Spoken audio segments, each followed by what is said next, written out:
People can message me here directly in the Zoom if they need access to certain materials or communications.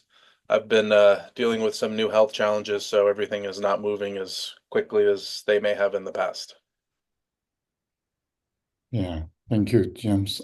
And so we are here. I think good thing is maybe we need to spend next decade or century together online. So maybe sometimes better to introduce ourselves a little bit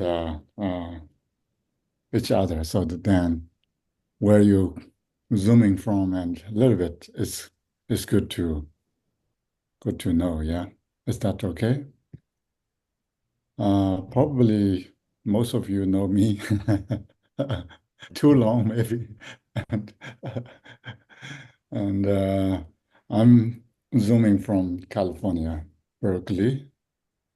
And of course, then we have some of you may have difficult to joining due to this time zone, but still, thank you for coming. Anyway, that's me. And James, Yes, sir. Um, I'm James. You've been hearing about me, likely you've been receiving emails. I'm Zooming from New Jersey, and I first met Kempo Yeshe probably 2020-ish, 2021, down in Florida, where he was going to teach for the first time at the Jungnor Center. And I think at the time there was a conversation going on, and at the right then they were saying maybe you would teach Prajnaparamita, maybe you would teach the ninth chapter of the Bodhicharya Avatar, and I said, oh, maybe he'll teach Mipham's commentary. And then later on we met and we discussed this, and we went over the transcripts for the teaching, and I have been reluctant to part ways from him ever since. So that's me. and Mariko. Hi, I'm Mariko. I'm zooming in from Massachusetts. I was introduced, I heard so much about Kempo Yeshe from my husband Spencer. And by the way, he's in Arkansas at the Dzogchen um, teachings in Arkansas. And yeah, I mainly studied from Zen up until this point. So this is new for me, but I'm really enjoying it. Lincoln. Hi, I'm Lincoln. I'm kind of centered in the Drongnor Center here in Florida. Um, I don't know how long I've known you, Kempola, but mid Maybe 16 or 2000, something, 12, I don't know. 2008, maybe. Yeah, they all blend anymore, but I've been fortunate enough to get to know Kempola better and better over the years and receive more and more teachings. And so um, look forward to more. And Dina. Hey, yeah. I'm joining from Zoom from Toronto in Canada. And this is my first time seeing Kempo Yashi. We spoke very briefly on the phone, just as my teacher was explaining to myself and another student of his that Kempo Yashi has a very high level of English. And so he would be better equipped to help answer some of my questions and provide teachings that are um, kind of the more typical sense rather than just sort of like living and seeing the way that he thinks as being very radically different from mine and from most people. But so yeah, I obviously couldn't come with a higher recommendation, so I'm really looking forward to learning from you and being a part of this group. Sandra. Hello, everybody. I'm Sandy. I live in Seattle. I don't know. I've been around the Dharma for a while, but it always feels like I'm scratching the surface and I'm just a beginner. It's really hard to feel like progress is happening. But I'm happy to be here. And I'm glad that like James and other people are around to help clarify along the way. Zodi? Hi, well, my name is Soldi, and I'm connecting from Venezuela. And usually I do the Spanish translation for Wrong News activities, and I also met Kempo Yeshis over there. Well, not over there, from here, but you know, through Drong. So I'm looking forward to learn more about all these precious teachings, and I really appreciate this opportunity. Thank you. Yeah. And Edward? Hello. My full name's Edward, but most people call me Ted. Yeah. I'm Zooming from Chicago, where I met Kenpo Yeshe about a year ago at Chicago Ratna Shri Sangha, where he gave teachings on Longchenpa's Choying. And I'm feel very fortunate to be able to attend these teachings. I think last week was my first time attending the teachings, or 2 weeks ago was my first time attending these online teachings with Kenpo Yeshe. So I'm very happy to be here. Yeah. If I spell correctly, pronounce correctly, Carrie or Cherry or Carrie? Yeah, Carrie. Hi. Carrie. I live in upstate New York. I've been a student of Drupal Denling Ningpo and other lamas, maybe like 20 years.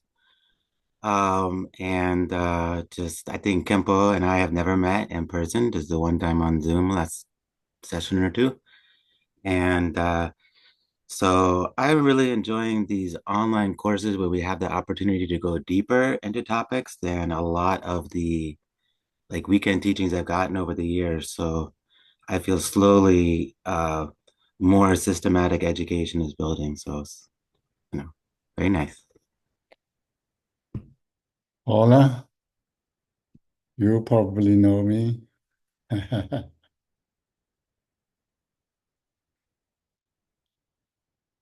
It's still mute, I think. Yeah, I know you, and I don't even remember what year we met. Yeah. It's so long ago. I'm Zooming from Brooklyn, New York, and been studying with Kempo for maybe, I don't know, since the 2006, 7, 8, somewhere. When did you come to Tucson? When was the first time you came to Tucson? Probably 2003. Oh, okay. Yeah. Yeah, I think that's when and I was in California in 2003, so it must have been 2006, something like that.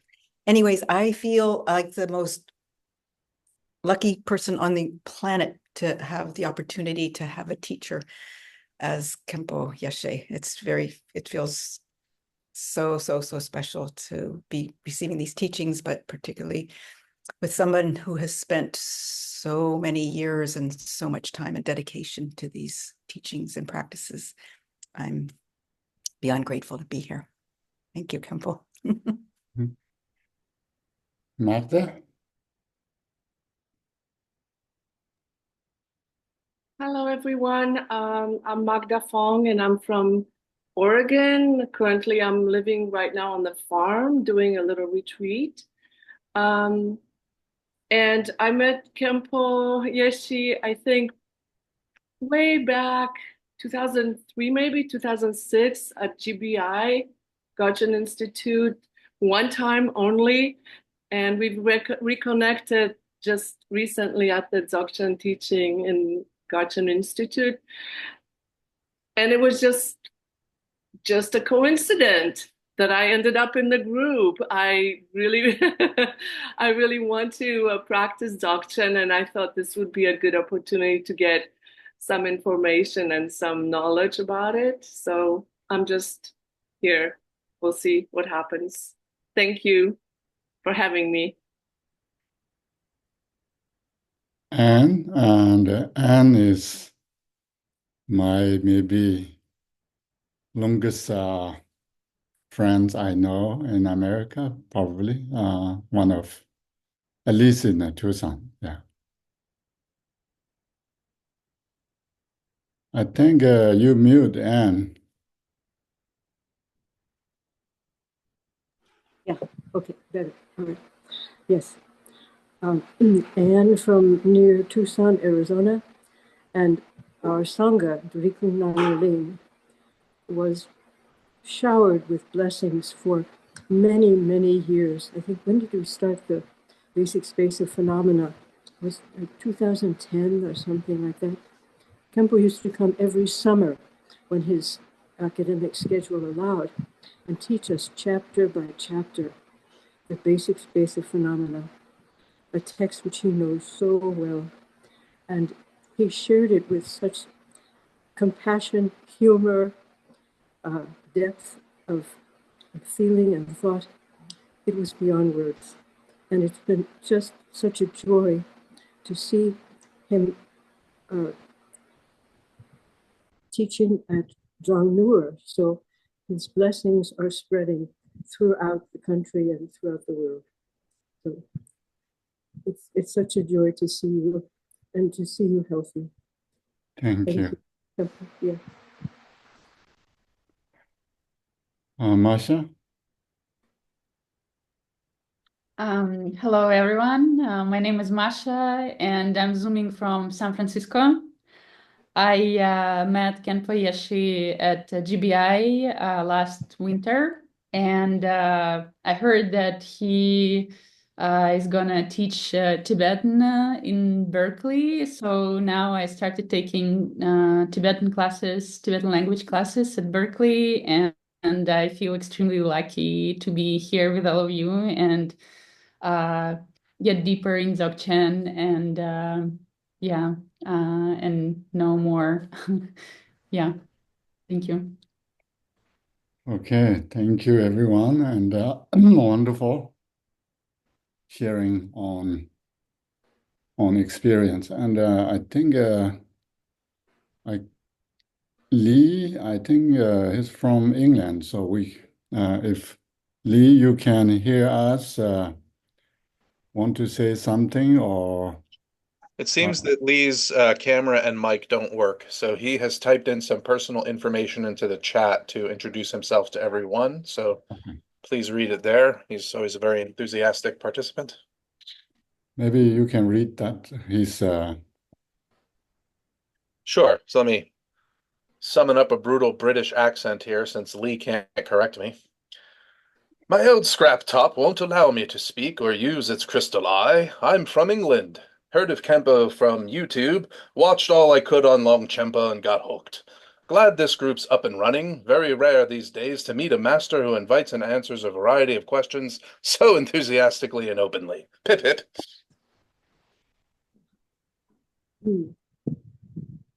okay.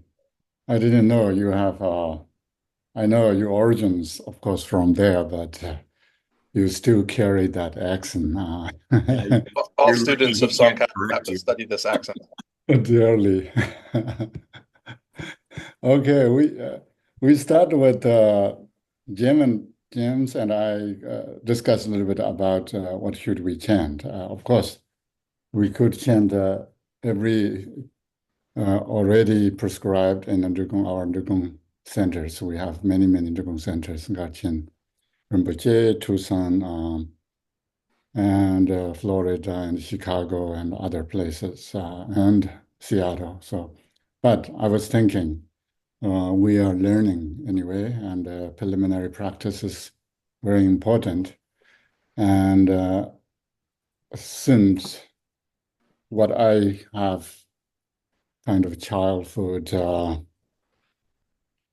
sort of nostalgic and homesick memory that goes back when I was maybe 13, 14 years old. I carry these texts every day while taking care of yaks and sheep babies to chant every occasion whenever I have chance. So still, yeah, this is one of my practice that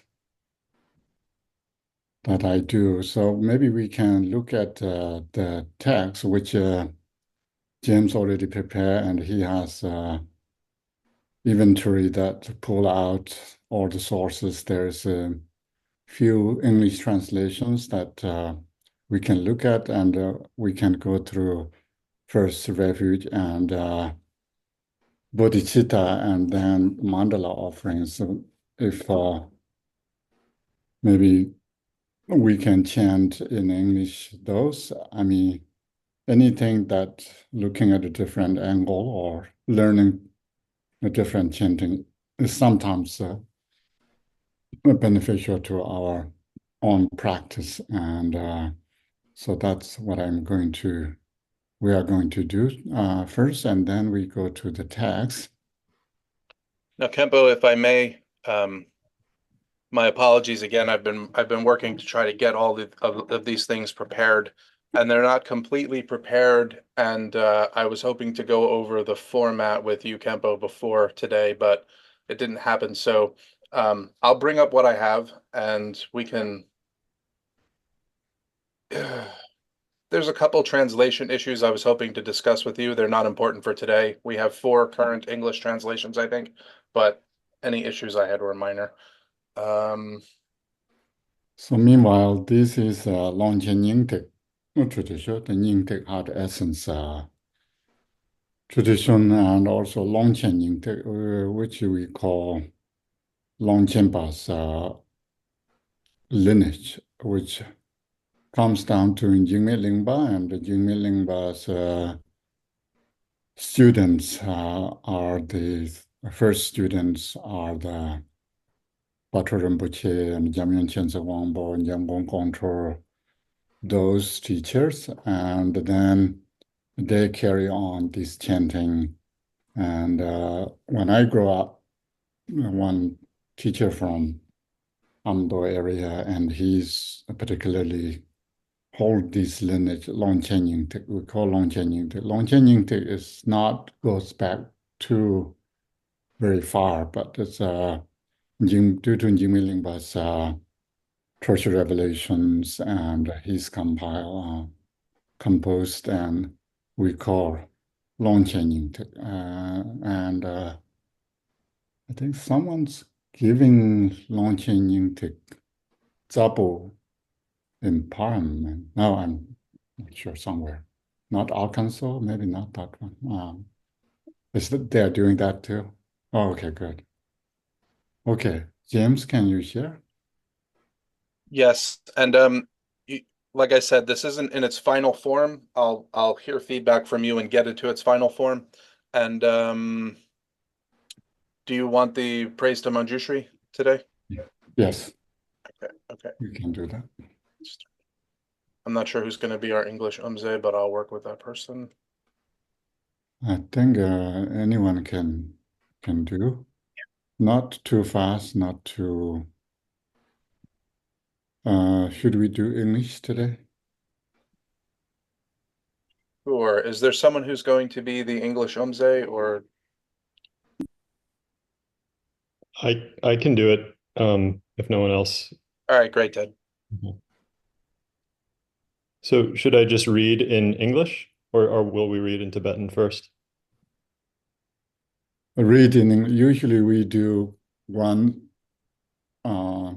meeting to Tibetan, one meeting to English. So last time I think we did Tibetan. Okay. And so everyone but Ted should be mute for this. Homage to the Guru and the Protector, Venerable Manju Gosha. Your wisdom is brilliant and pure like the sun, free from the clouds of the 2 obscurations. You perceive the whole of reality exactly as it is, and so hold the book of transcendental wisdom at your heart. You look upon all beings imprisoned within samsara, enshrouded by the thick darkness of ignorance and tormented by suffering, with a love of a mother for her only child. Your enlightened speech, endowed with 60 melodious tones, like the thundering roar of a dragon, awakens us from the sleep of destructive emotions, and frees us from the chains of karma. Dispelling the darkness of ignorance, you wield the sword of wisdom to cut through all our suffering. Pure from the very beginning, you have reached the end of the 10 bhumis and perfected all enlightened qualities. Foremost of the Buddha's heirs, your body is adorned with the 112 marks of enlightenment. To Manju Gosha, the gentle voiced, I prostrate and pray, dispel the darkness from my mind. Omarapatsanadi, Omarapatsanadi, Omarapatsanadi, Omarapatsanadi, Omarapatsanadi, Omarapatsanadi, Omarapatsanadi, Omarapatsanadi. Okay, Omara Bhajana Didi. Omarapatsanadi. With all of your kindness and love, let your wisdom's shining light clear the darkness of my ignorance once and for all. Grant me, I pray, the intelligence, the brilliance to understand the scriptures, the words of the Buddha and works of the masters. And whenever I wish to look upon you or ask of you anything at all, Lord and Protector Manjushri, let me see you without any hindrance.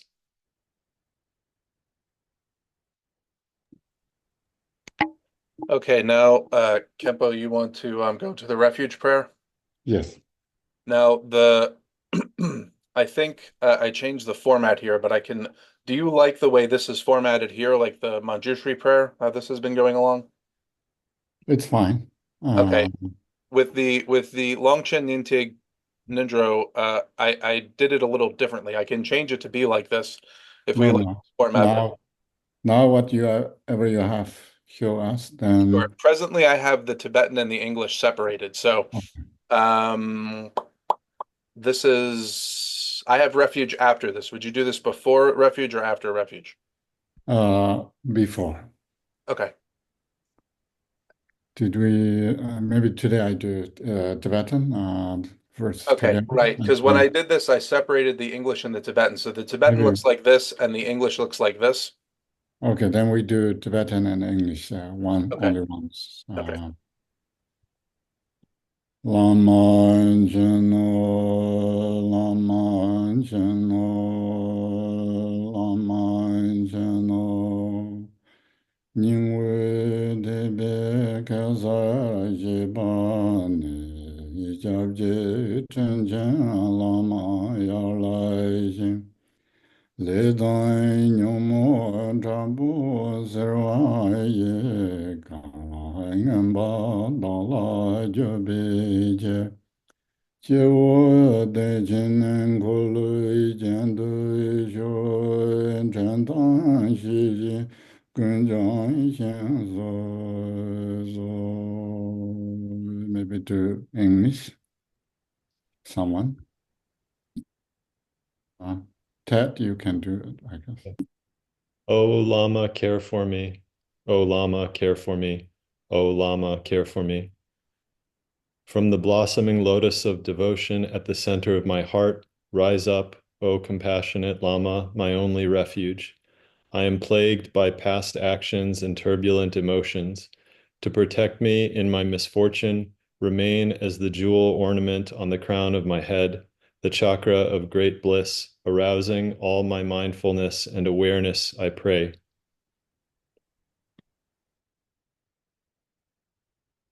This is a refuge prayer in a preliminary practice. Oh, And right. Okay. Okay. Kunjo zungu de ye zawa zon zalon tuli rang yin shang jo sen. Ngo rang yin tu ji jing go la shang jo nying bu ar zi jia zi ji. In the three jewels and their essence, the Sugatas, in the three roots, Guru, Deva, and Dakini, in the nadis, vayus, and bindus, and their nature, bodhicitta, In the mandala of essence, nature, and compassion, I take refuge until enlightenment is fully realized. In the three jewels and their essence, the Sugatas, in the three roots, Guru, Deva, and Dakini, in the nadis, Vayus, and Bindus, and their nature, Bodhicitta, in the mandala of essence, nature, and compassion, I take refuge until enlightenment is fully realized. In the I think 2 times. Okay, I read one in Tibetan. We count the Tibetan once. Yeah. O na zo na wa jun de jun ri ji kor wa lu gu jun de jam ben do rong re ge zo yin zo ngar zo je che me je ne sam ji do.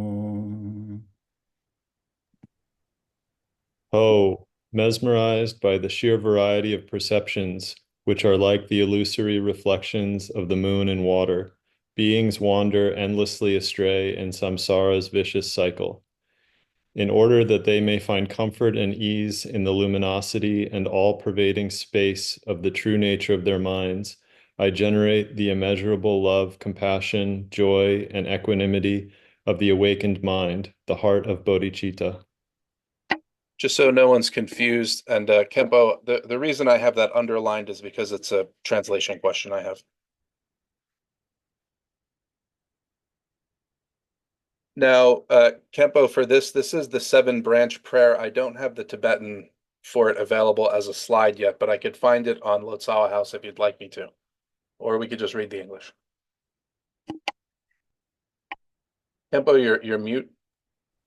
Yeah, read in English, and then also if you have mandala offering, that's read in English as well. If not, it's fine. I'll have to get it from the webpage. I'm still working on those slides. Okay, then don't worry. Just read this. Yeah. Oh, like bubbles appearing on water, all of you deities arise from the space of primordial wisdom before us. I prostrate in direct awareness of the ultimate nature. I offer the increase of visionary experience. I confess in the full measure of awareness. I rejoice in the exhaustion of phenomenal reality. I implore you, turn the wheel of Dharma from the expanse of great transference. I request you, please remain in the great rainbow body. I dedicate all the merit toward the youthful vase body. Okay, just give me a moment. Thank you for everyone's patience. We are still beginning to establish. Of course, there is a little bit. Once we fully establish, then we can go very smoothly. That's called practice, yeah? Kempola, did you like that format, or did you like the format of the Manjushri practice more? Yeah, either way is fine. I think line by line, Tibetan and English would be better. Maybe it's easy to. Okay, I can do that. And so now I think we have good enough today. Kempo, I found the Trikaya Mandala offering. With your permission, can we make the Mandala offering? Yes. So we'll start from here.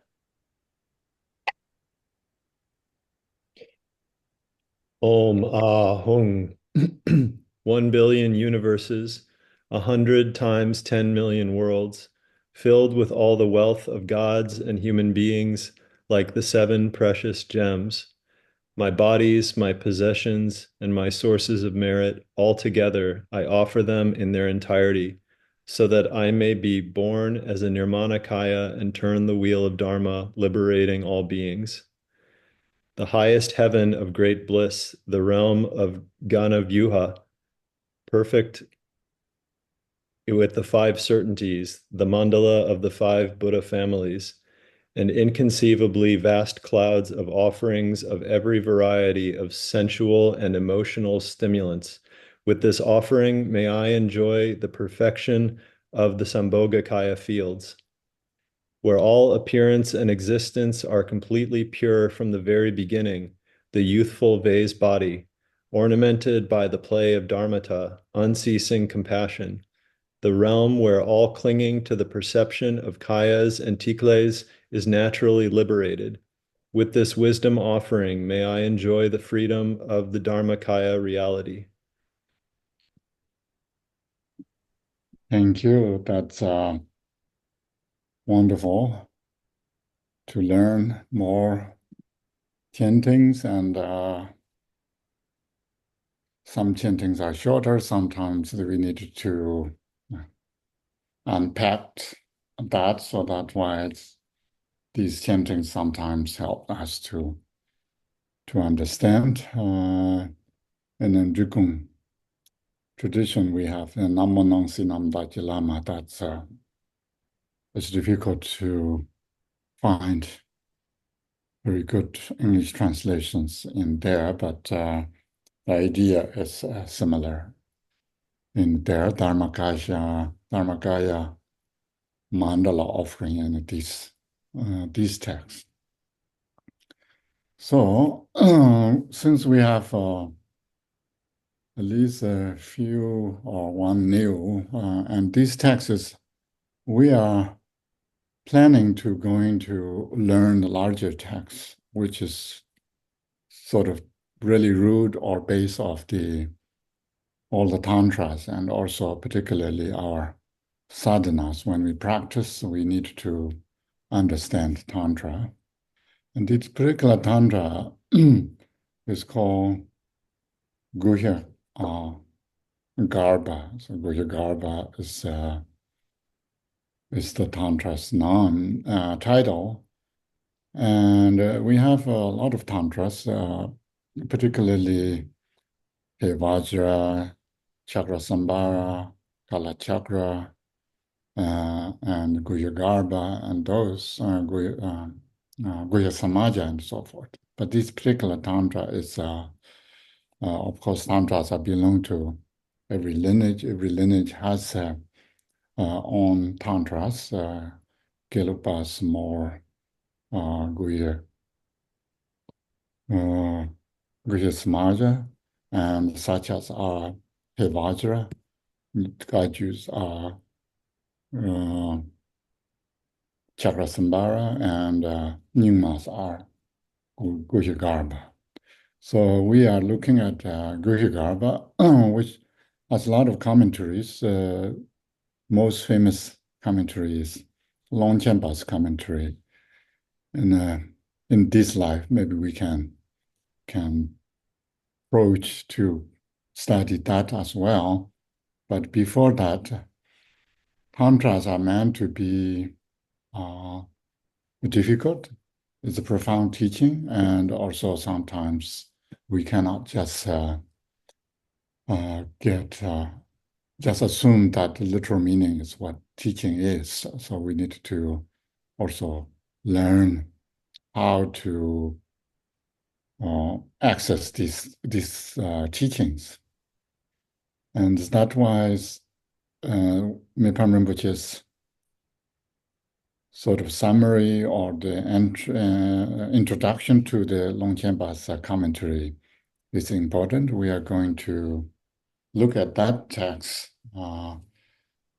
And I give oral transmission in Dongor Chongchubling in Florida a year ago, maybe. We did that in the Tibetan. So some of you were there, but some are not you there, but doesn't matter. We will go through these texts. And then I was thinking, even before we do that, we can see still we are not settled. What this is second or third meeting? I think third meeting, yeah? Yeah, this is third meeting, okay. And so there's a Mipham Rinpoche's very short text, and also translated in English. And there's a lot of terminologies that we can learn from.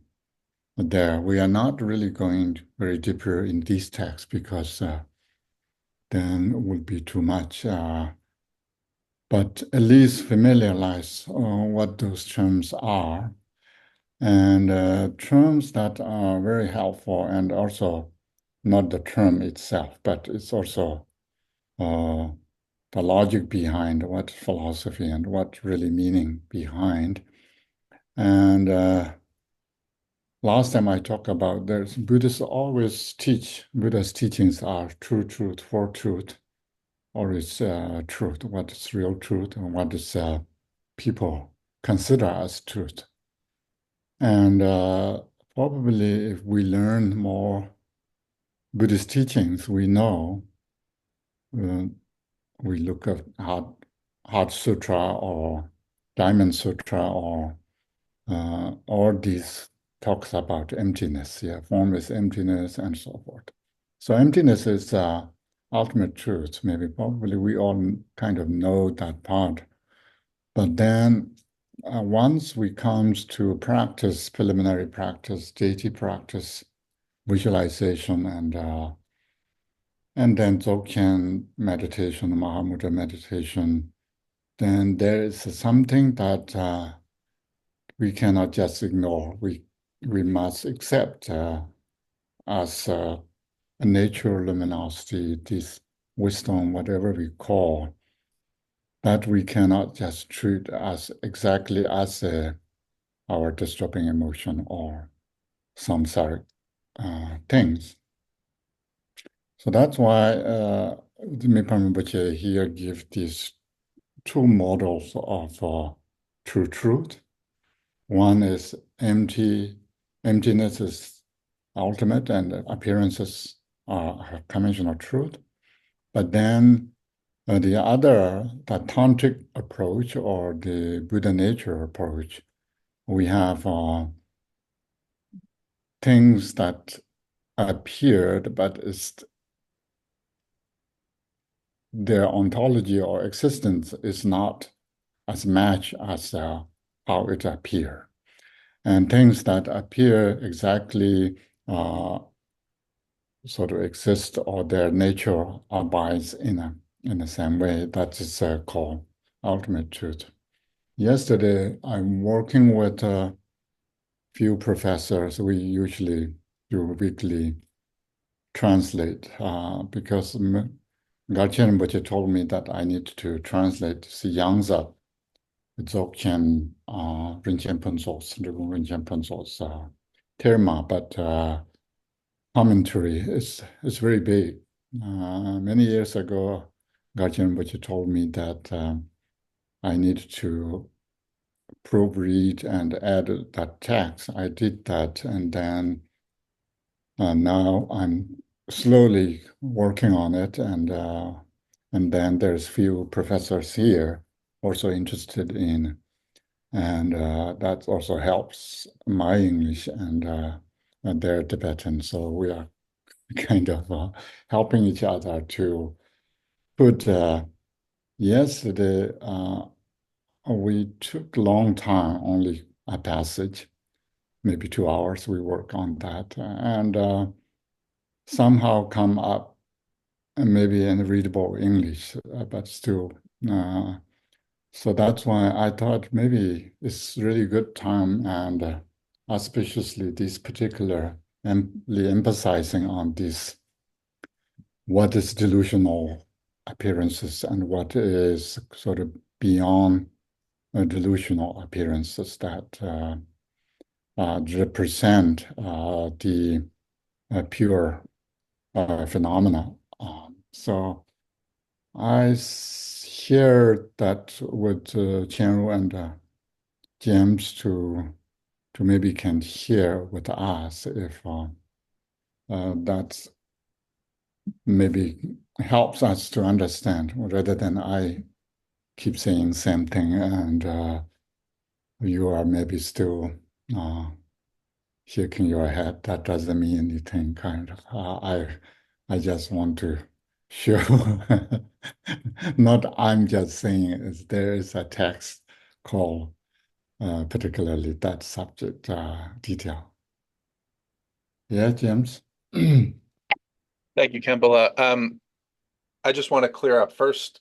You said you shared something to Chenru and me that you're going to do in the future, or that you already have. You didn't get email? It's possible, but I usually pay a high degree of attention to your emails.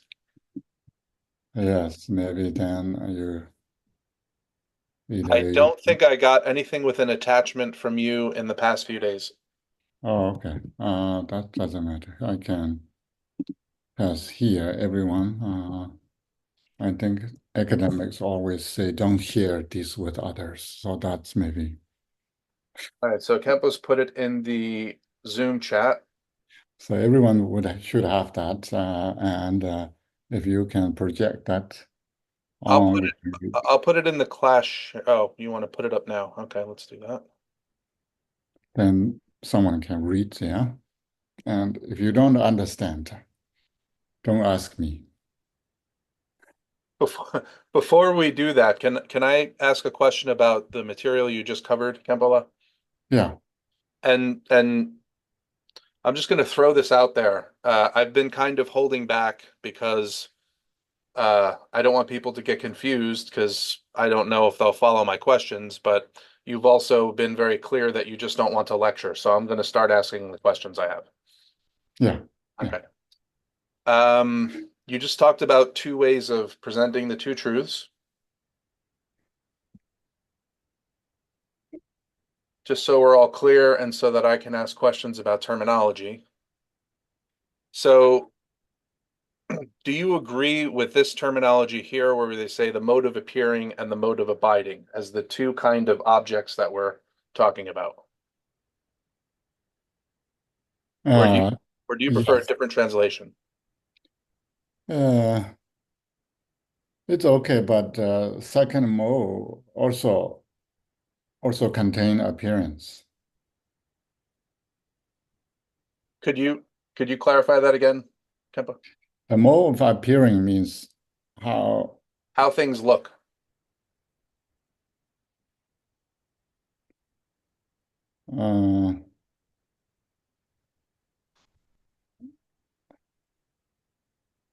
This doesn't work well because in a relative, usually the one system is that emptiness is ultimate truth. Right, that's this first way here, right? Which accords with the second turning. And mode of appearing and mode of abiding, what does that mean? So okay, so I should have started this way. Let me explain this table. So there's three columns, and we're just saying, okay, what's relative reality and what's ultimate reality? In the first way of presenting the two truths, and this is my first question for you. This is when we say this is the first way of presenting the two truths, we really mean this is the way everyone presents the two truths, right? I've never heard anyone but Mipham present this second way, even though his text is talking about it like this is some commonly understood way of talking about pramana. Right? So this first way is really this is the way everyone talks about it pretty much. Appearance is relative, ultimate is emptiness. Mm-hmm. Oh, okay. No, I can see. And then Mipham says, so now there's this second way where when the mode of appearing and the mode of abiding do not match, that's relative.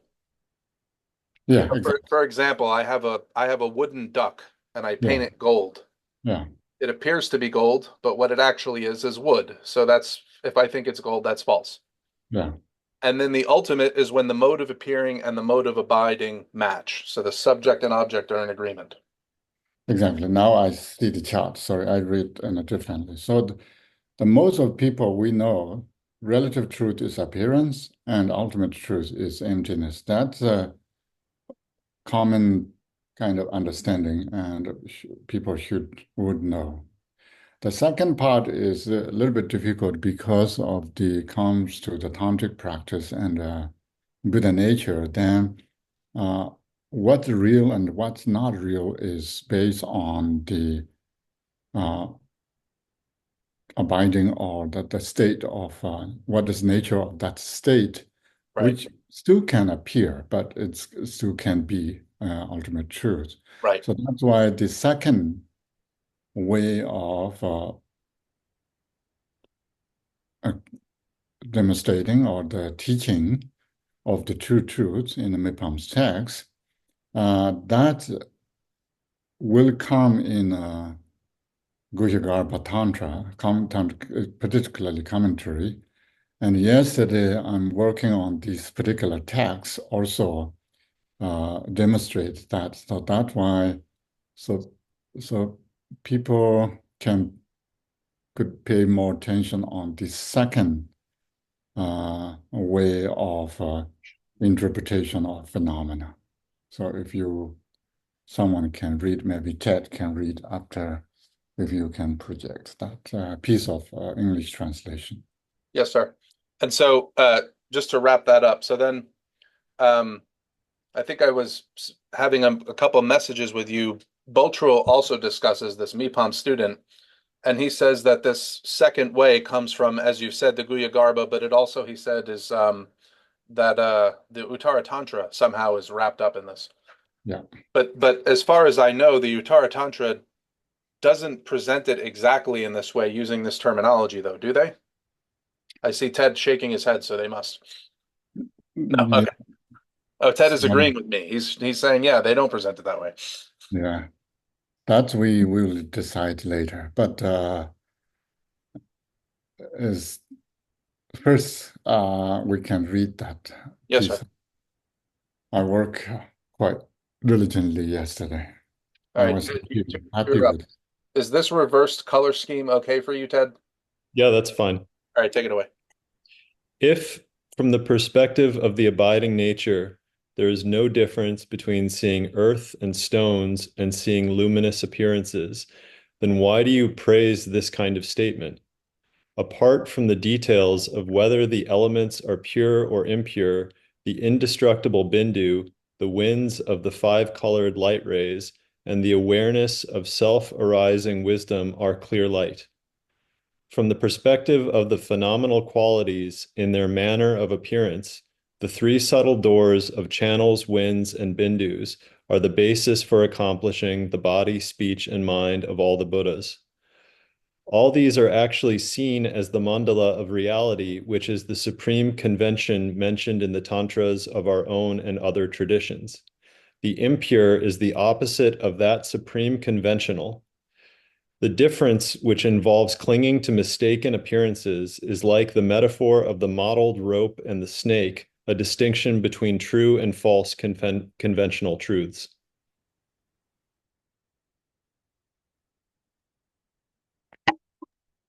Can I just suggest we take a moment to maybe reread that silently, if that's okay, Kempo? Yes, please. Okay, because I got lost somewhere and I need to reread This it. is very important.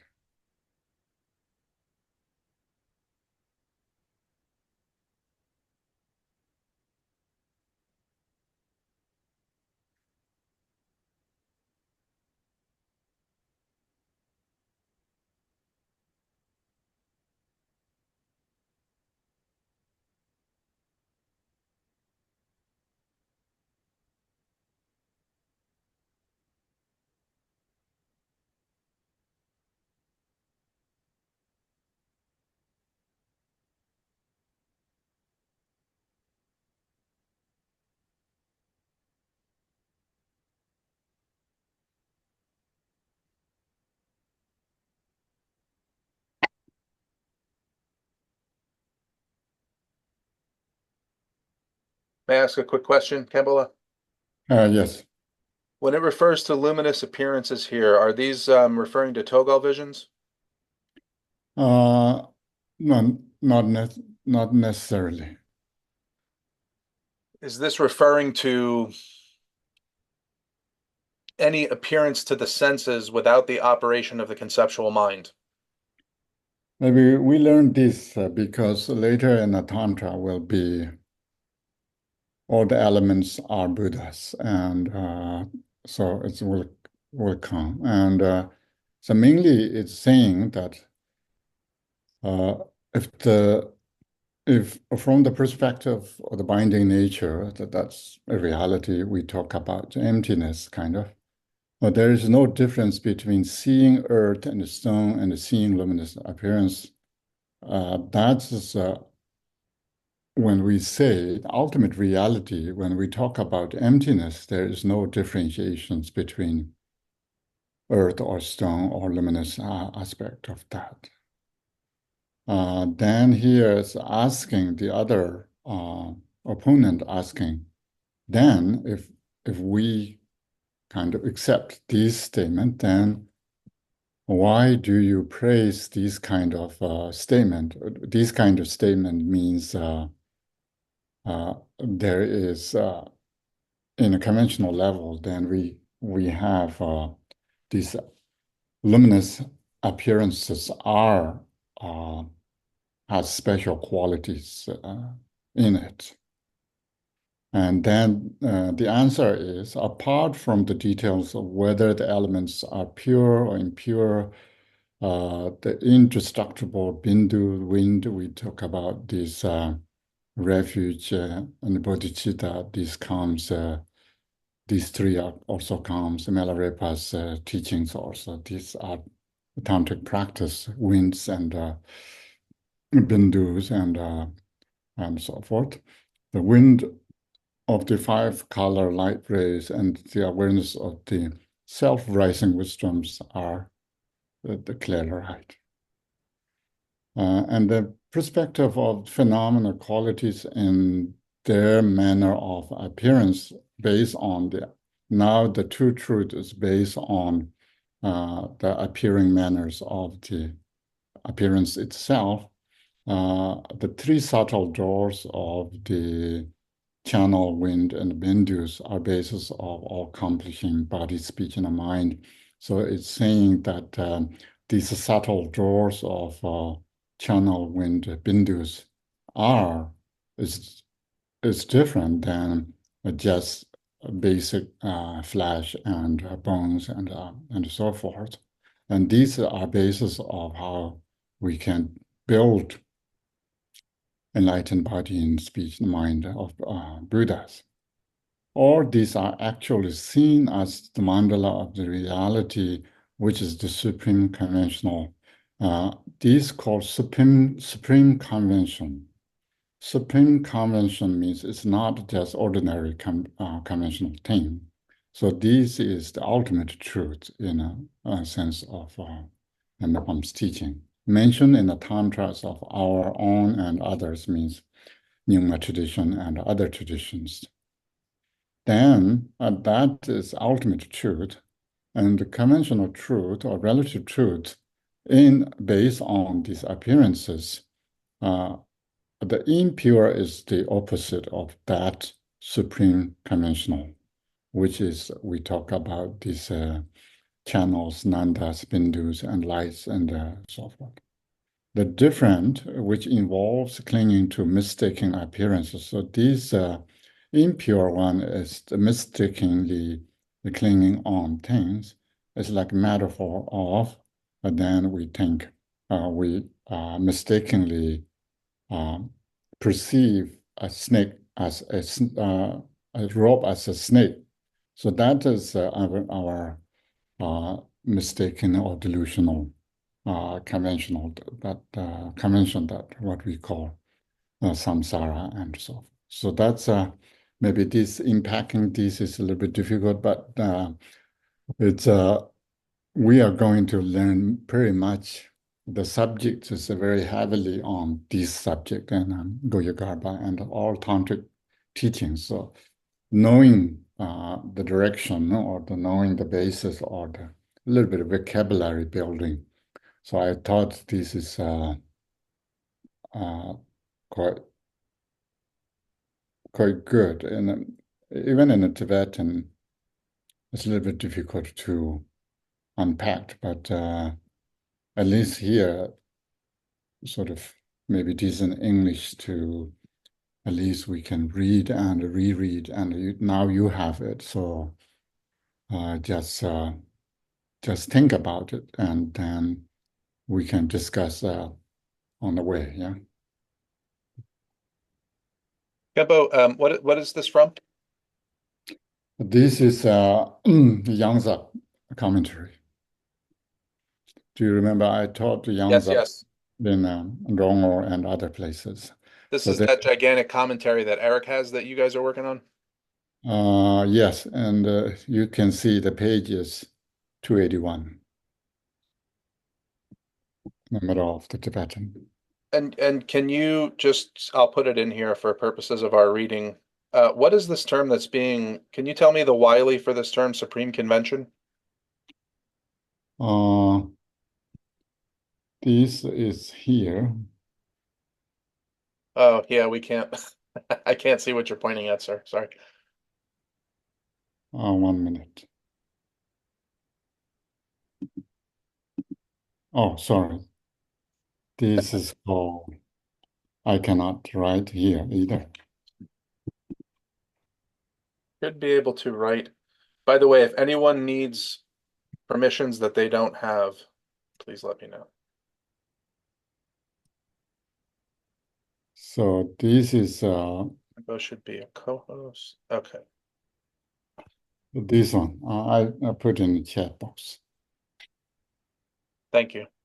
Mhm.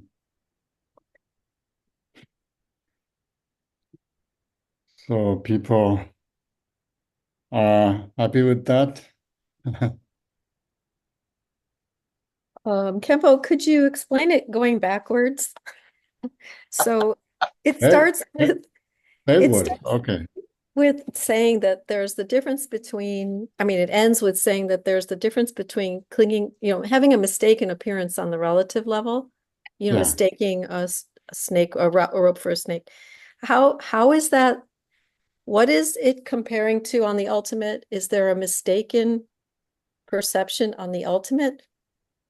Yeah. The example is the rope. The actual object is a rope. It's not a snake. But based on that rope, people can misperceive a rope, a snake, that's rope as snake. So that is mistaken or mistakenly taken that's as rope, not rope, snake. So it both are in a conventional level. Conventional doesn't mean it's not ultimate truth. And if we distinguish what is real, what's not real, if the rope is real or the snake is real. So that's the question. Which one's more reliable? Sorry, reliable.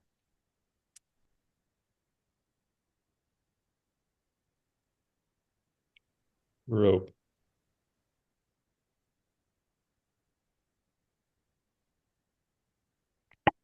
I think Kempo wants to give Sandra a chance to.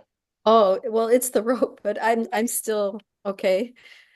I'm trying to understand how it connects to the ultimate this supreme conventional. Like I don't understand the comparison. Yeah, but so that's why the concept is a little bit difficult. James is saying that it's not easy to or access, or it's not obviously can find this explanation. But without this explanation, then how we can treat what does Buddha nature mean? If Buddha nature is just as delusional thinking, then what is value of Buddha nature? Having Buddha nature would give any essential meaning. And we need to distinguish what is reliable and what is not reliable, and then often the use as the cloud and space Sky is always there with or without cloud, but cloud can come and go. And similarly, samsara can come and go, but the Buddha nature or the Dharmakaya is always there with five wisdoms and so forth. And that is a little bit different than the ultimate truth is emptiness, and conventional truth, relative truth is all appearances, no matter what. So this shows that we have another way of thinking or treating our luminous aspect of mind. Our mind nature is three kayas and so forth. Kempo, I have a quick question too. Yes. So I think I'm following because I read the Shentong piece Yes. beforehand. So it seems like it's this pertaining to the same thing of distinguishing between conventional reality and emptiness in the relative sense versus the ultimate, which is not empty of itself. It has abiding qualities of like the Buddha mind, and they're not just false appearances. The question I have is, it seemed like in that piece, and maybe in what you translated, like Mipham is arguing against somebody else. And I'm just wondering, who is that other school that is making the confusion, that is saying that everything, even the ultimate, is empty of itself? Is it other schools of Buddhism? Was there some sort of debate?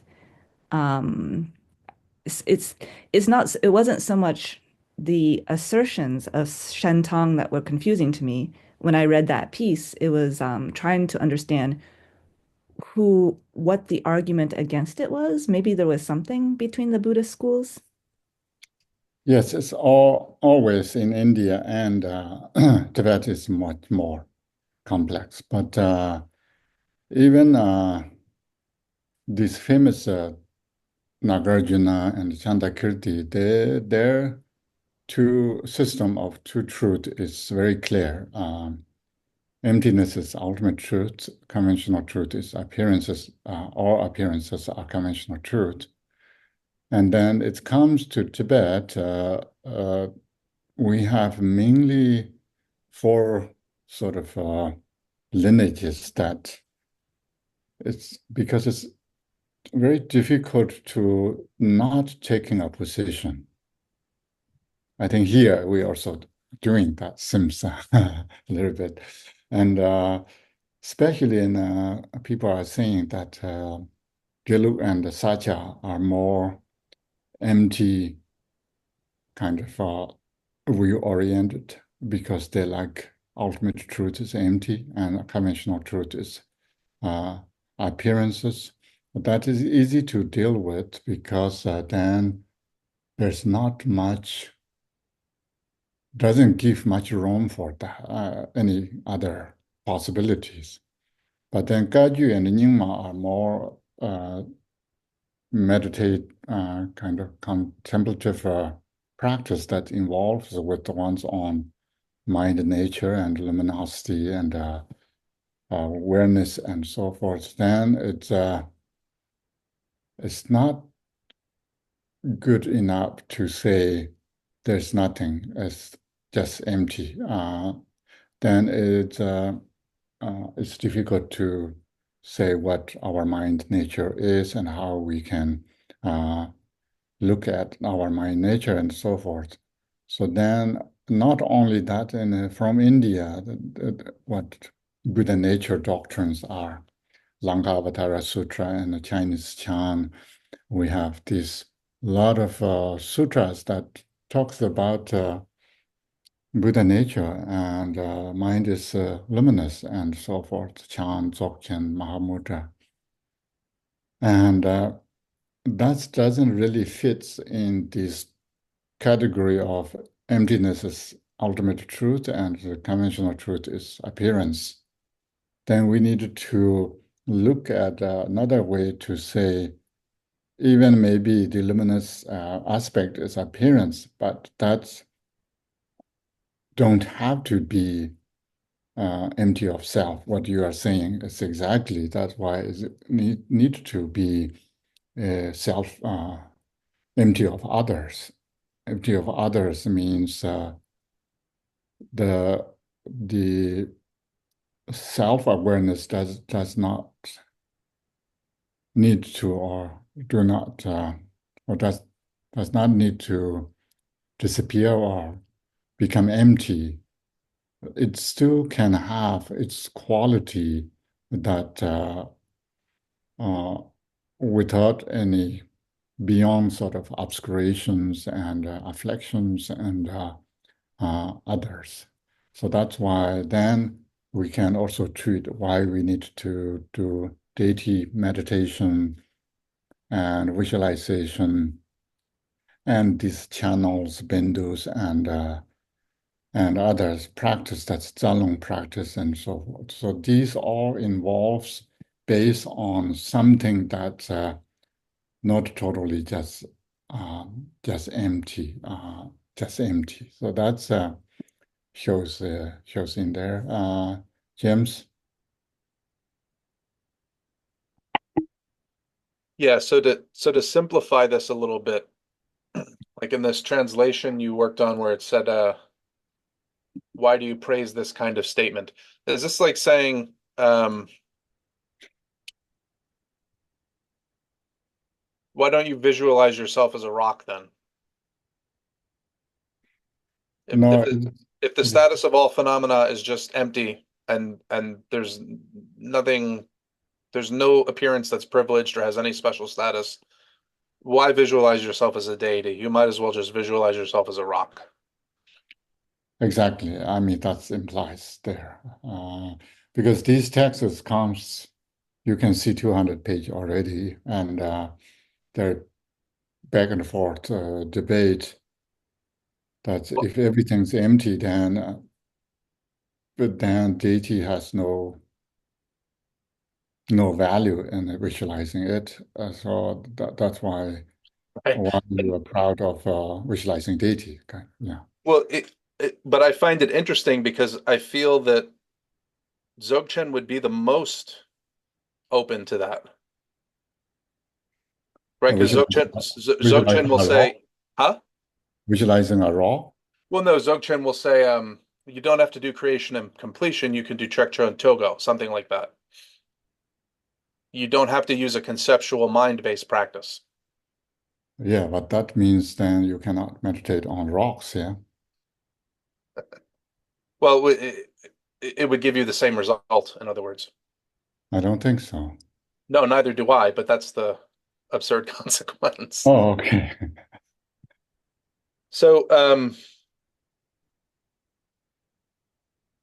So and I can see why Chandrakirti's side wants to just attack immediately. So basically, they want to say there is some special relative reality. And we'll call it pure perception. it's relative or conventional? Well, that Chandrakirti is going to come down like a ton of bricks on that. So that's why I'm saying some people have hard time to digest these because this is tantric based teaching. If we have only one tool that in your toolbox, that's Chandrakirti's tool, it doesn't work there. So that's why we need to know another tool that can fix things. So it's almost like Mipham is expanding the view of, because this idea doesn't exist in Dignaga and Dharmakirti, correct? I'm not sure. People think Dignaga and the Dharmakirti are the basis of Mahamudra is real Mahamudra is coming from there. So we Right, but see, but we discuss this later yes, sir. because this is the whole my project. I trying to introduce this and trying to maybe, finally you can decide this doesn't make sense. I want to only prostrate to Dharmakirti or Chantakirti, then you can decide at that time. But meanwhile, we can look at those tantras, those source, and then I'm just giving you some tools to decode or understand what tantric language and so forth. Okay, thank you, Kempo. Mhm. Just before you move on, I wanted to let you know there's two questions in the chat. Okay. One I think is very relevant, one is more general. I'll start with the more relevant one. In the Bardo Todo, the Buddha body of reality arises as luminous appearances of the peaceful and wrathful deities. Is that question or comment? That seems like that seems like a question. I guess the question is, are the appearances of the peaceful and wrathful deities luminous appearances? Like what's being said in your translation? Yes, yes. Okay. It's will shows, yeah. Dan? Yeah, maybe Sandra wants to just unmute and chime right in. I'm not sure what the rest of the question is. It seems like maybe this establishes that luminous appearances are valid, but maybe everyone doesn't believe that text. Right. The Bardo total is a question mark for some people, right? I mean, Yeah, same thing.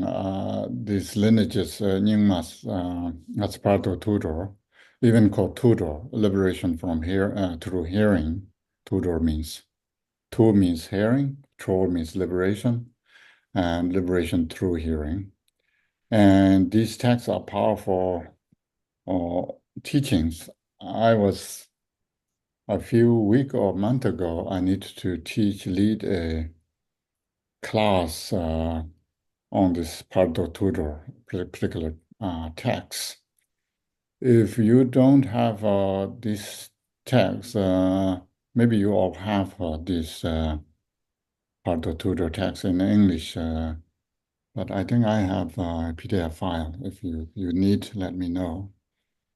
And you can read that. That's very wonderful text.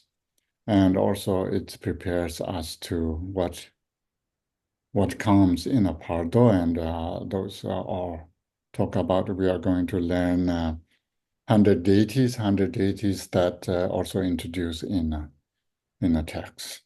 Exactly that text. Thank you, James. So seems you have better copy of that anyway. So yes, now we have some idea of why these deities are coming from, how these relate to our mind nature, Buddha nature, and this manifestation of 100 deities are also the same source, which is from our source. So anyway, that is my kind of main purpose was that I can introduce this concept and this system, then we can embed it in that system to understand the actual text. And that's why we read the two roars of lion's roars of Miphams, if you are familiar already with that, yeah. And I was introducing one, I forget another one. James told me that there's two coming. So what do you mean? And I say, then both would be better. And anyway, Well, so no, that, Kempo, what happened is I started reading the other one by accident. oh, okay. And then I started telling other people to read it. And then I realized, oh no, I've told people to read one when there's the other. So then I just wanted to make sure that we understood what you wanted us to read. And then you said, well, let's read both. So Yeah. hooray, I got extra homework. Yeah. So anyway, thank you everyone to reading that. And now we can go to the text, what we say, what we can get from the text. Yeah. Can I maybe try to address this one last question, or would you like to wait on further questions? Is urgent or I wouldn't say it's urgent, but the spirit of it is important. okay? Yeah. I'll And Lee, work with me here because I'm going to try to massage this question. So the question seems to be that Dzogchen masters teach that if you hold a view, any view you're holding is an obstacle to knowledge. So here we're talking about Shentong view, Dzogchen view. What are we supposed to do about views so that we don't get this obscuration to knowledge while we're still learning? yeah. Then try to let it go.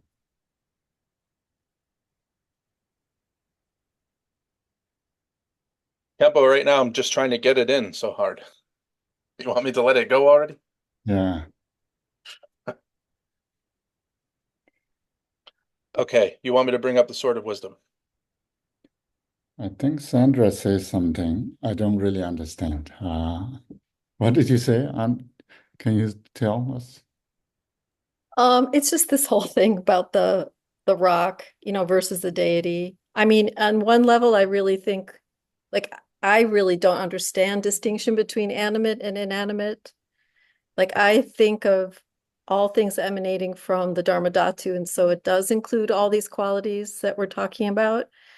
But, it doesn't mean I would practice with a rock versus a deity, because the image of the deity just involves more symbolism that I am trying to develop the qualities of the deity.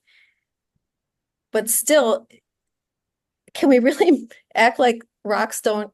I don't understand treating some things as inanimate versus, I mean, I don't understand this at all. Either we're all animate or we're not. Like, I really don't get it. It's not really that category. It's saying that something appear to you could be deceived, could be very further kind of lead delusional or thinking or involved in a delusional situation. Something can appear to you and also can rely on because this is exists in as exactly as how you perceive. That may not get until quite high level practice, but we still need to base on that kind of confidence to see that there is a distinction between ordinary just perception and there's something that beyond that ordinary perception. Maybe keep that in mind. It will become better because this whole teaching is purpose of that. And James, if you can. Yes, sir.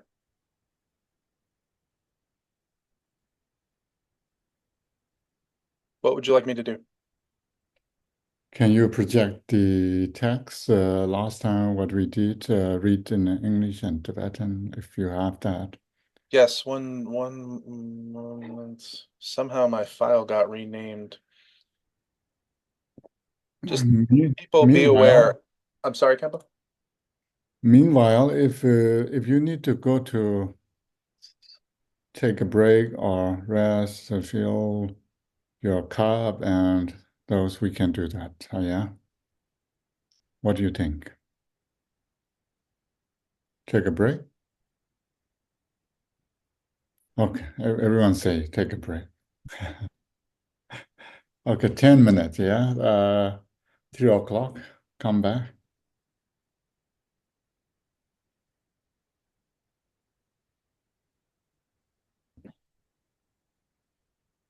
Yeah, I selfishly wondered just because it would be amazing to take Tibetan language from you while you're doing it. Yeah, maybe I give up my college job and to teach online Tibetan language, maybe. Yeah, you probably won't make a living though. Yeah, I could do that. My Tibetan teaching experience could be getting better. Yeah, I would imagine there's no problem there. Yeah. And great. Now we are here. And So Cam's here too. Kempo, I believe I'm ready with the text when you'd like it, when you'd want it. yes, now please. Yeah.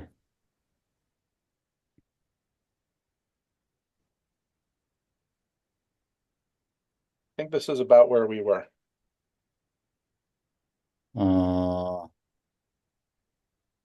Maybe we can read that first and then we see. Yeah, 31 is the next one. Okay. We already know that there is sometimes we call inference, which mainly means how we function in our conceptual world. And then that is also rely on the perceptual kind of direct perception because once you're directly in contact with anything, then you can judge based on that whether it's correct or incorrect. And so we need both function of this thinking function and also perceiving function of our mind, which rely on our faculties, eyes, ears, nose, tongue, and body, and so forth, and then inner process of this raw material data is collected by these 5 doors and then goes to in a conceptual mind world, and then there they decide what come out, what should think, what should discard, and so on. Okay, I read Tibetan, and then we one by one. Someone can point next to, once you read finish, then point the next person, and so forth. Yeah. Tokchi yin me ba na gagdom tani kun meche jesa patong la bene kanya temper so. 31. Yeah.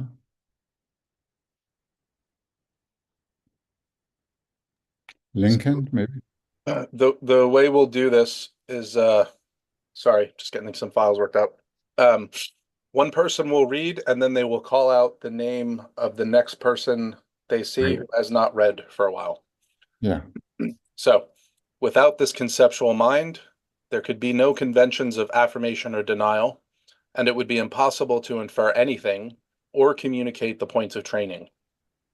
So now Sandra will read this next box that I've highlighted. Without the conceptual mind, there would be no terminology such as negation and affirmation. There could be no inference, no subjects to be learned, and nothing whatsoever could be taught. Mariko? Without a conceptual mind, there could be no conventions for refutation or establishment. Therefore, inference and principles could not be demonstrated to anyone. Deanna? No, there's only 3 for each verse, so we're done for now. Yeah, the next person prepared that part, yeah. And you can see that our conceptual mind is useful as long as we use correctly. And all these, when we talk about, there's 3 wisdoms that gaining from study, gaining from contemplation, and then direct encounter with the reality, or we wanted to directly experience, then need to meditate. That is important. The meditation brings the actual experience. Until that, then whether we are reading books to trying to understand the word sentences or or the meaning of the words, or we are thinking their meanings to understand what does that really mean. But still we are thinking process, this concept. So here it's saying without conceptual mind, then we have not much function of making decisions and so forth. Next one. Tokpe maung tongne so ngunjur minba jarshin to tokchi jiba mecho na tamchi tsema takshin jur.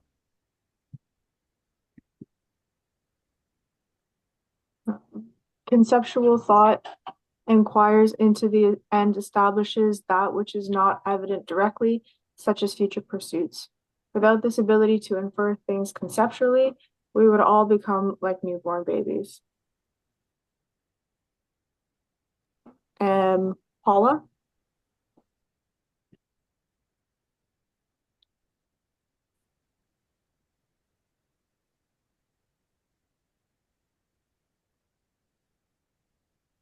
Unmute. I don't know if she's still here. So Chanru? Chenru's on a plane, so I'll take the next one. Through concepts, one can comprehend and affirm things that are not apparent, like goals for the future. Without inference in its concepts, everyone would be like newborn babies. Carrie.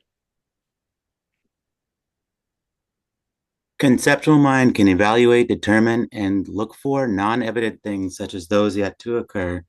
Without this ability to infer things conceptually, one would become like newborn infants. Did you know that we humans are mainly babies? Oh, yeah. And there's only in an animal kingdom, grown-ups drink milk. We only humans do that, which means we are babies.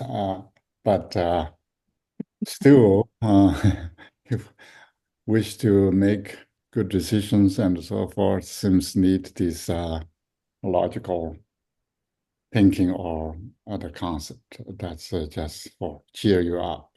It's this afternoon, Saturday, everyone wants to do something else, but we have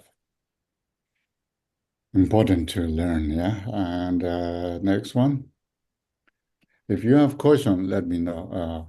This is not the crucial part of it. It is just process categories of what we have and how we process things mentally and how we understand the world outside there and what is important and what is not that important. Kāna tēne kāngko ni tā yin tēnyō chok chū tōng jindu dōk pi chā bāt tsūsōng sōng nān chūrā me.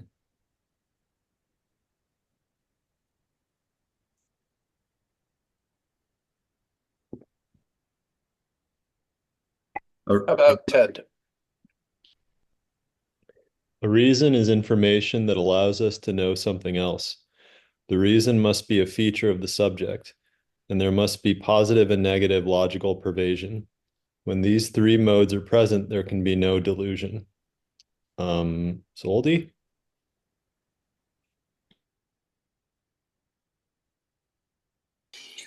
By relying on a sign, one can understand things. A sign is unmistaken if it fulfills the three criteria for valid evidence. The sign is present in the subject. There is a positive pervasion and a counter pervasion. And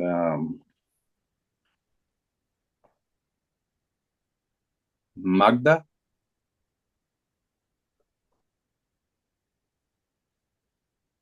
Reasoning is to know something based on another with an established position and with both positive and negative logical pervasion. When these three prerequisites are complete, it is an unmistaken reasoning. Maybe we sort of skip this. This is a little bit complicated logical syllogism that talks about how need to pervade, how to work. But if you have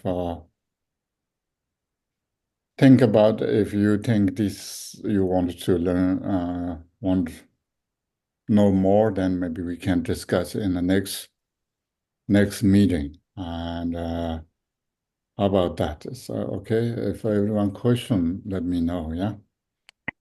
And also, Kempola, if you like, I don't know if you remember when we went over the Madhyamaka Avatara, I made a little PowerPoint about the syllogism and the three modes, and I went through, all that. So I could do that again if anyone would like a concise summary or presentation, but I imagine you don't want to spend a lot of time on this. Yeah, this is either if you have a lot of time, is we can spend quite a lot on this. This is because new concept and involved with the concept and a lot of terminologies that we need to learn. So it's not we can accomplish in an hour or two. It's a little bit difficult part. But I think what we are learning in the tantras, this may come, but it's less prominent than the other teachings, Pramana or Madhyamikas maybe. It's a more. And the next one? Oh, can I say one more quick note so people understand the file, Kempo? Yes. So when you see this little red color in the corner, what that means is that for this Adam Piercy, the Lotsawa House translation only, I've kind of embedded the footnotes. So if you see here, MR means Mipham Rinpoche. So Mipham Rinpoche says, for example, through the presence of smoke, we can know that there is fire behind the mountain. So that's only for this translation. I'll try to get them for the other ones, but just in case you're wondering what the heck's going on there, that's what that means. These are in our study folder, so everyone has access to this. Here's the next one, Kempo. Oh, sorry. Yeah. There we go. 34. Yeah. Ngujin seme tem pape tale ko do churwanga jesu pokbar hibanyan derwe on the drobia. Maybe we read together these two words together. Droban de tan rangi tam me pang garmi be gayan go ba ma me ta ta sum ta ne. So now we're reading two verses together. From a reason that is arrived at through valid direct perception and valid inference, what is hidden can be logically inferred, and things can be proven by means of relationship. There are reasons that are results and natural reasons. When a thing is not observed or its opposite is seen, something is negated for the reason that it cannot be observed. Like this, there are three types of evidence in all. Sandra.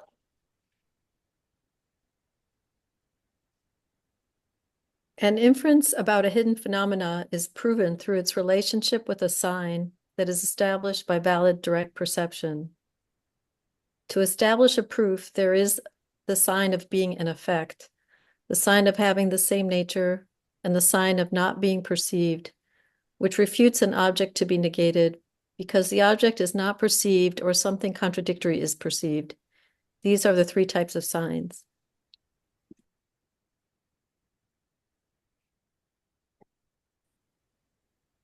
Sandra, you have to elect the next person. Oh, yeah. Magda.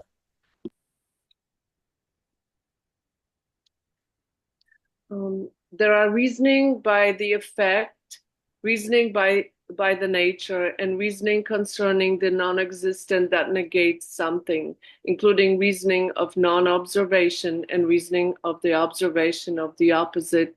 All reasonings belong to such three kinds.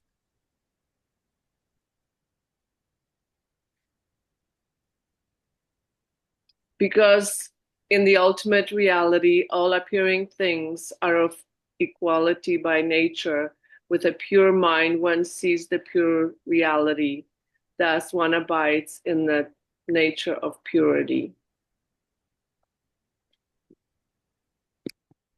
So those are when people have a lot of time and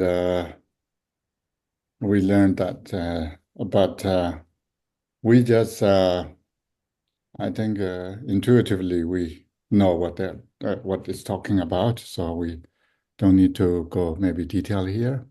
But here, this one is important. Yanda duna nawa gu ye na nyamba ni chirtang, jub takbi na tak tongbi takbi rang yi jent ne.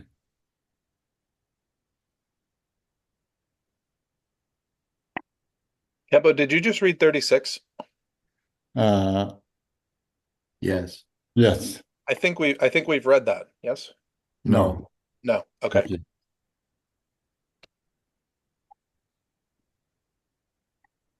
So Lincoln, why don't you start?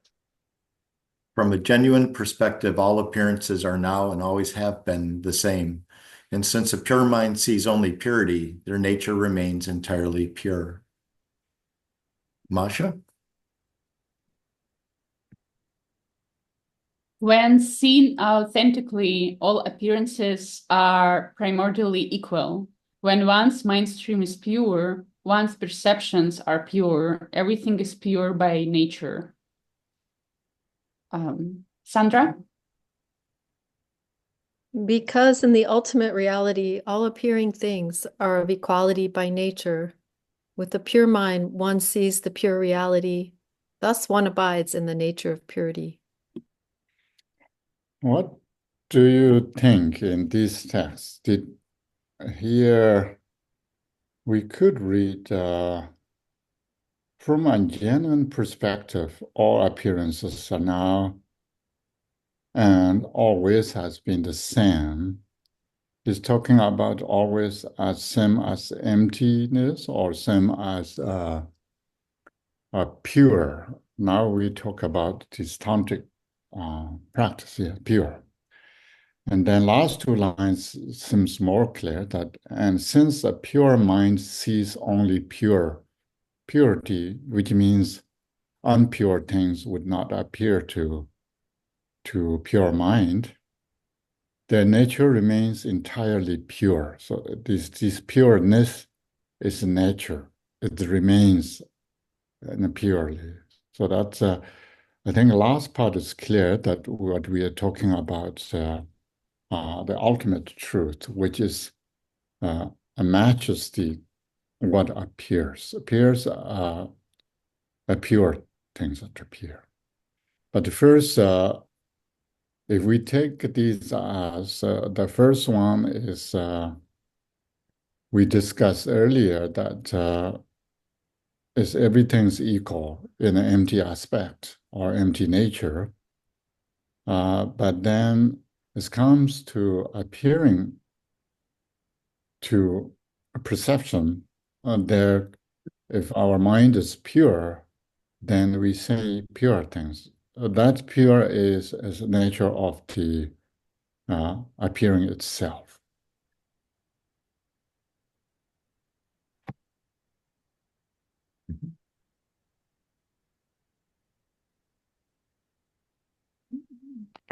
So this is really starting to set up for that second type of explanation of the two truths. Yeah. Yes. And sometimes the young doctor, and here you say genuine perspective, and then other one is Authentic. authentically, and then other one is ultimate reality. So you can see in English how a big range of that.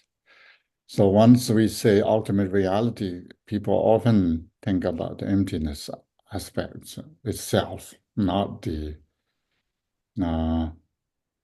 other way.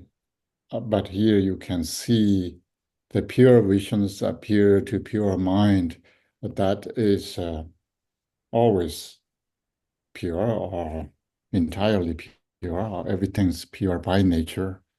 And so we are trying to approach in this position. That's why I share with you this piece of translation that maybe helps a little bit what is pure and what is unpure thing, or delusional things. Can I ask some questions here, Kambola? Yes. Okay, so it seems like there's a few kinds of minds and a few kinds of contexts we have to cover. Right? So we're saying from a genuine perspective, all appearances. Mm-hmm. And since a pure mind sees only purity. So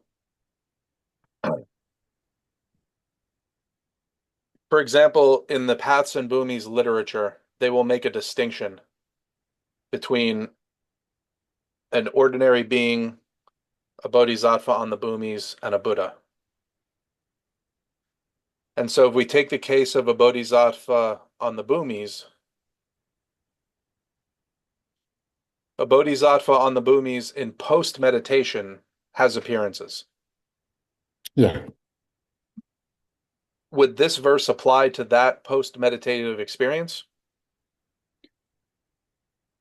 could be in tantric practice is more pure vision, and the just bodhisattva's practice doesn't really bring up that more six paramitas, six perfections, I see.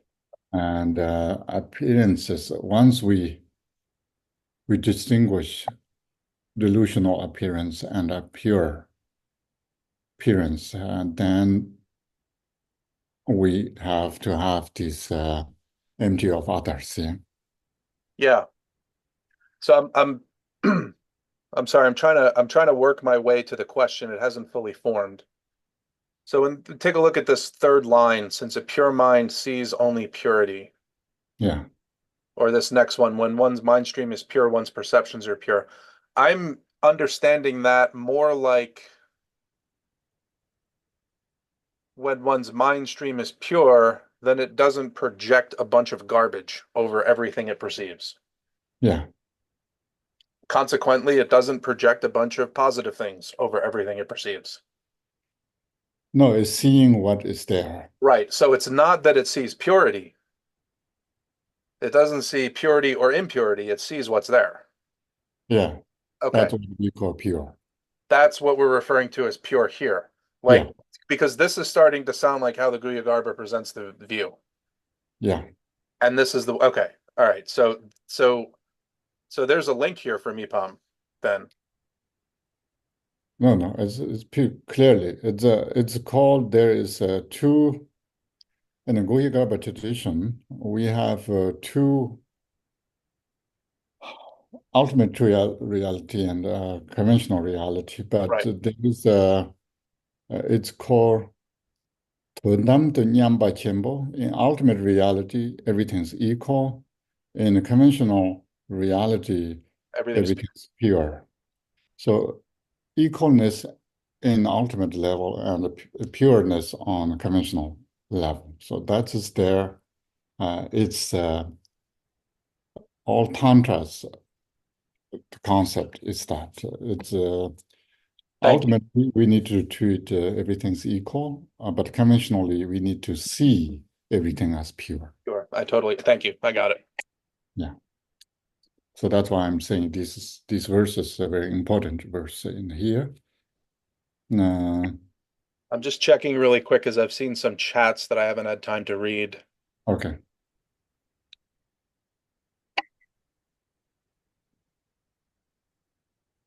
There's one thing that might be a question. I'll let you continue and I'll try to figure out what the question is. Okay. You need to move a bit. Oh, do I need to advance the verse? Yeah. So one more question before we go on? Yes. This here are now and always have been the same. This is Kadak, right? Yeah, we can say that because this ultimate level, everything's equal.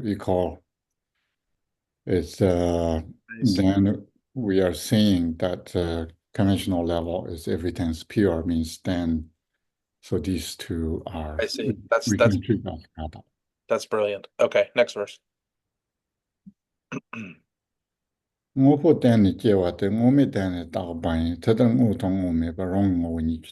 now we are going back to Madhyamaka. Real function things dependently arise, and what is unreal is dependently imputed.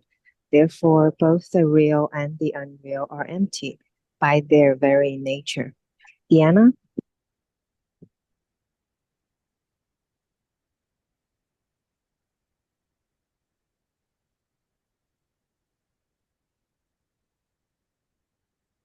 Perhaps the So I'm on my phone, so it's a little bit challenging to read it.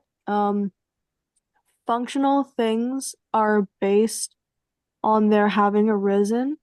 Non-functional things are based on having been designated. Therefore, both functional things and non-functional things are empty of essence. Thank you. And I'll pass it on to Carrie. Real things arise depending on conditions. Unreal things depend on conceptual imputation. Therefore, both the real and the unreal are inherently empty in nature. So you can see here some English translation difficult to understanding. It seems real thing and unreal thing. It's challenging to say, do we have really real thing or not? The Tibetans look like more like entities and non-entities. Maybe that could be better, but up to you. But it really means we think things that causally relates to rise. We often think that rise needs to all kind of conditions to rise. That is really need to really. I'm using really as well. So need to rely on causes. And then sometimes these non-entities can just labeling things. So that doesn't need to rely on. In conclusion, these both entities and non-entities are naturally sort of empty. So that's more Madhyamaka thing. Yeah. Next. Nē lūk tōng lō tōng yé tō tōng bā tā tē tō mē bē, nōng tōng yé mē gyō tōng tō sō sō rōng kī rō kia wō. In the way things are, one cannot separate a thing which is empty from its own emptiness. So appearance and emptiness are indivisibly united. This is inexpressible. One must know it for oneself. Mariko? Ultimately, in the true nature, the empty basis and its emptiness are not two different things. Appearance and emptiness are inseparable and ineffable. This is experienced by individual self-knowing awareness. Ted, Edward.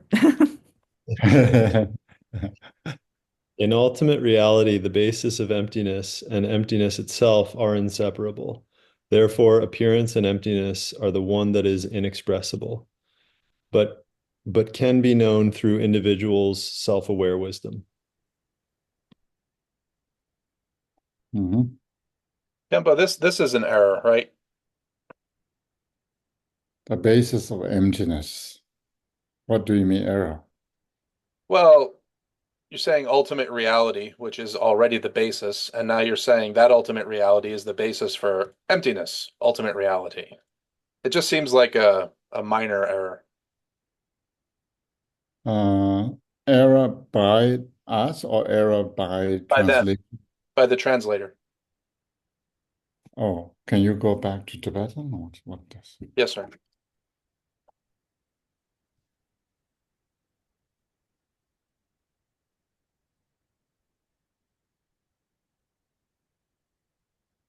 Yeah, the Tibetans, in ultimate reality, the basis of emptiness and the empty itself are inseparable. That seems okay. Because but emptiness is the noun, right? Emptiness is, we could treat as a modifier for the ground or basis. It is basis. Okay, I stand corrected. Yeah. because it's saying that here we can think about Rangtong and Xiantong, the empty of self and empty of others, because here we talk about what's the basis of empty base or basis of emptiness.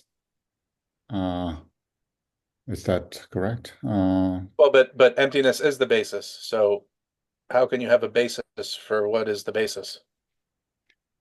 No, sorry, this is different.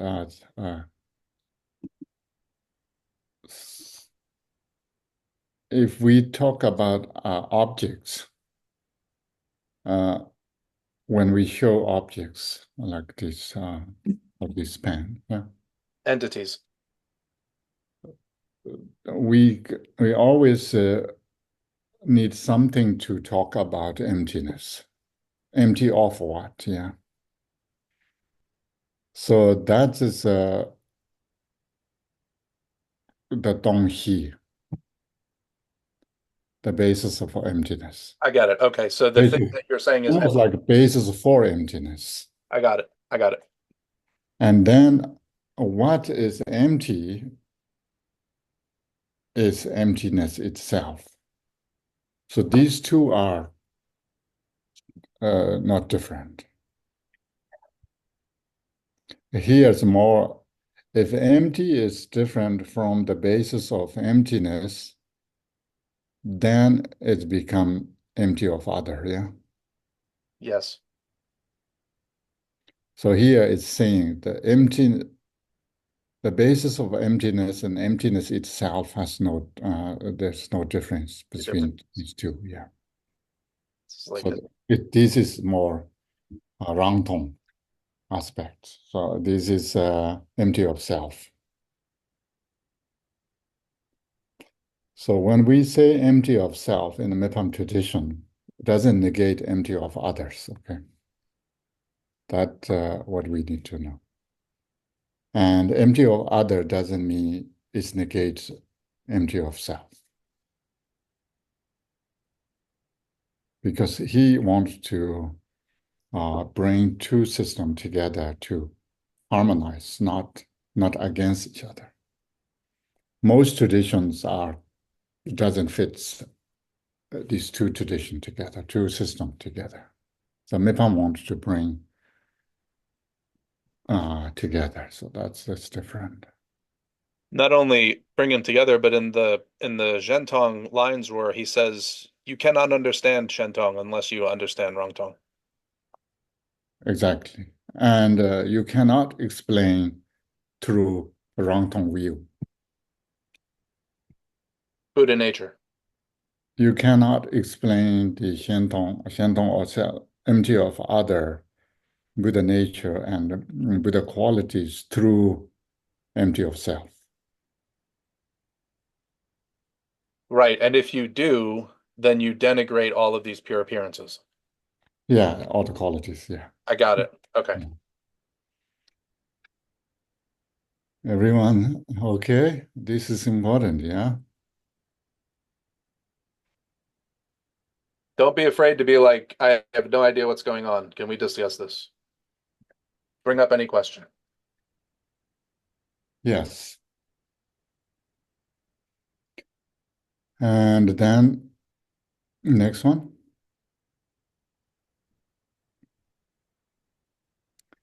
This easy one. Robe number shiniba yuton yimba problem. Do kagwe number shiniba metamanyi kagwe do.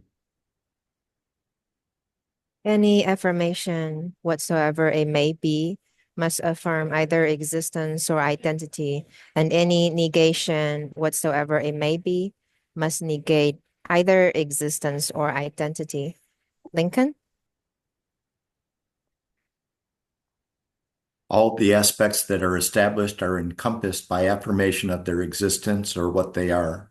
All the aspects that are refuted are encompassed by negation, by showing their non-existence or what they are not. Masha?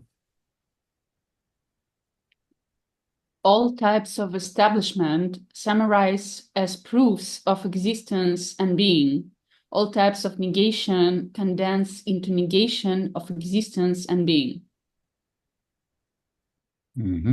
So these seems unimportant, but I think about all these are either assertion or negations are imputation of how we say it, not the actual phenomena has, or this is not nature, it's just imputation how we can conventionally or the purpose of conversation, we can do this kind of negations and affirmations. And tsema laden gagdrop jin namya tsorshi nyeshi ne shenla rikpa tang tenpa drop tang sunji mawarshi. Next one. Negations and affirmations based on what is valid may be set out definitively in the proper way. And then, while remaining logically consistent, one can prove a point to others or make a refutation. Text. Having gained certainty about this way of using affirmations and negations based on valid cognition, one can then show others proofs and refutations according to reasoning.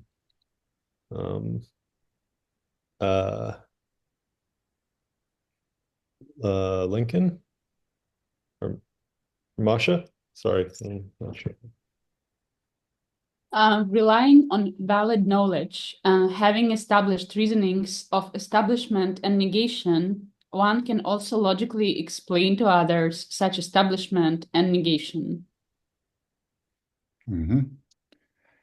These are, of course, we understand that's how Mipham Rinpoche wants to go through this kind of comprehensive how these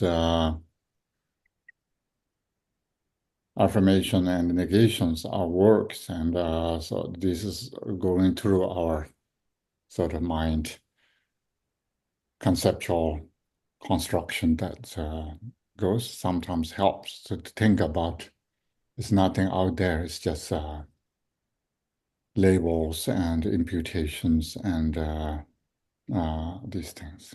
So, tsema laden gagdrop jin namya tsorshi nyeshin. So, sunji lan tsursumbe tensik rongjun go batang paro kerang laden tarwing og sunji mao. When it comes to refutation, you can compose your own syllogisms, including all three modes, or you can state the consequences that follow from the opponent's very own assertions. Sandra.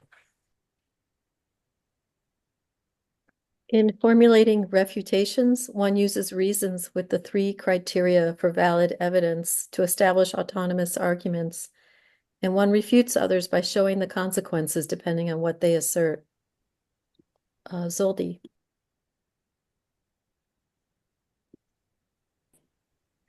To refute another's points, one then either employs an autonomous syllogism with three referential modes, or uses what is accepted by the opponent to disprove it with consequentialist arguments.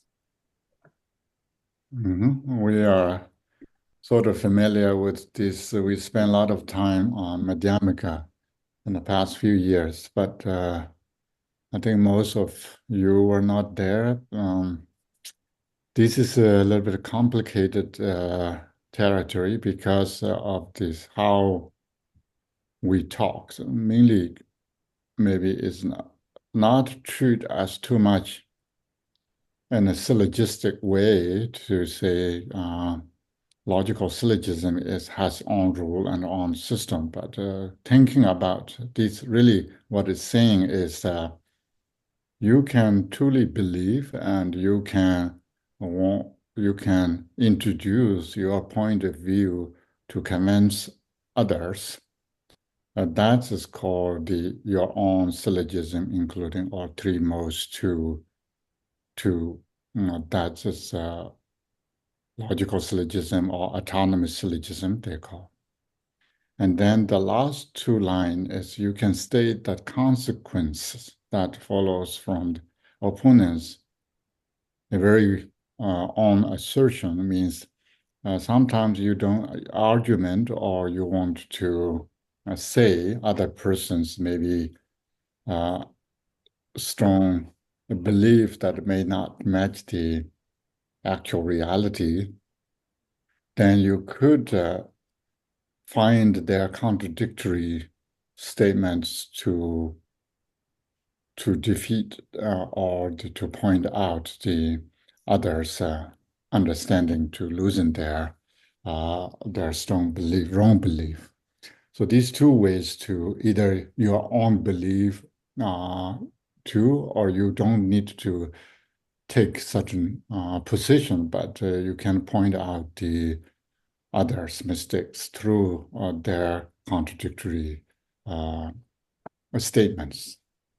And if detail and these syllogisms is also not a complicated thing, maybe we don't need to go through that much. Lincoln or James or Jenru want to clarify a little bit on that if we have time. Yeah, Short, not too long. I'd say probably in a separate session and only with people who are interested. Yeah. And then next one.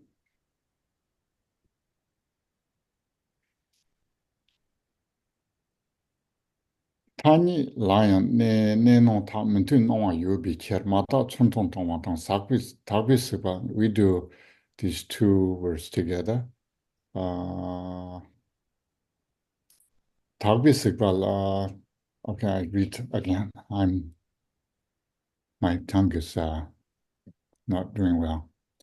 Tani lion ne no ta mentu no wa yu bi cher mata chun tong no wa tong wa tong tagbi siba la dembe. Gundun tani tsema ni metan sa ye mek hino. Teni jene che bar yung ngo junde le ji ye.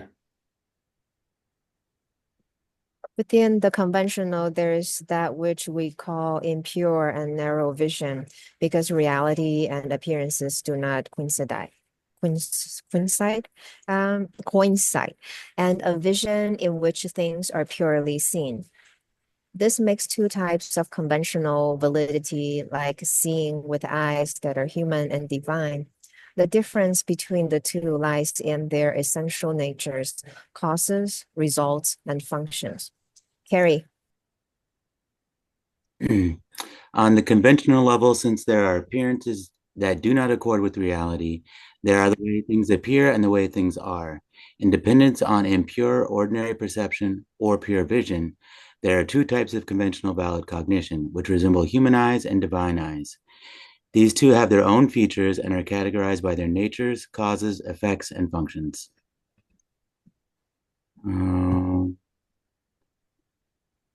About Magda. As for the conventional level, there are two types of valid knowledge: that in which reality and appearance are identical or different based on pure vision, or impure worldly vision. These two types of conventional valid knowledge are like seeing with divine and human eyes. The difference between these two lie in their entity, cause, effect, and function.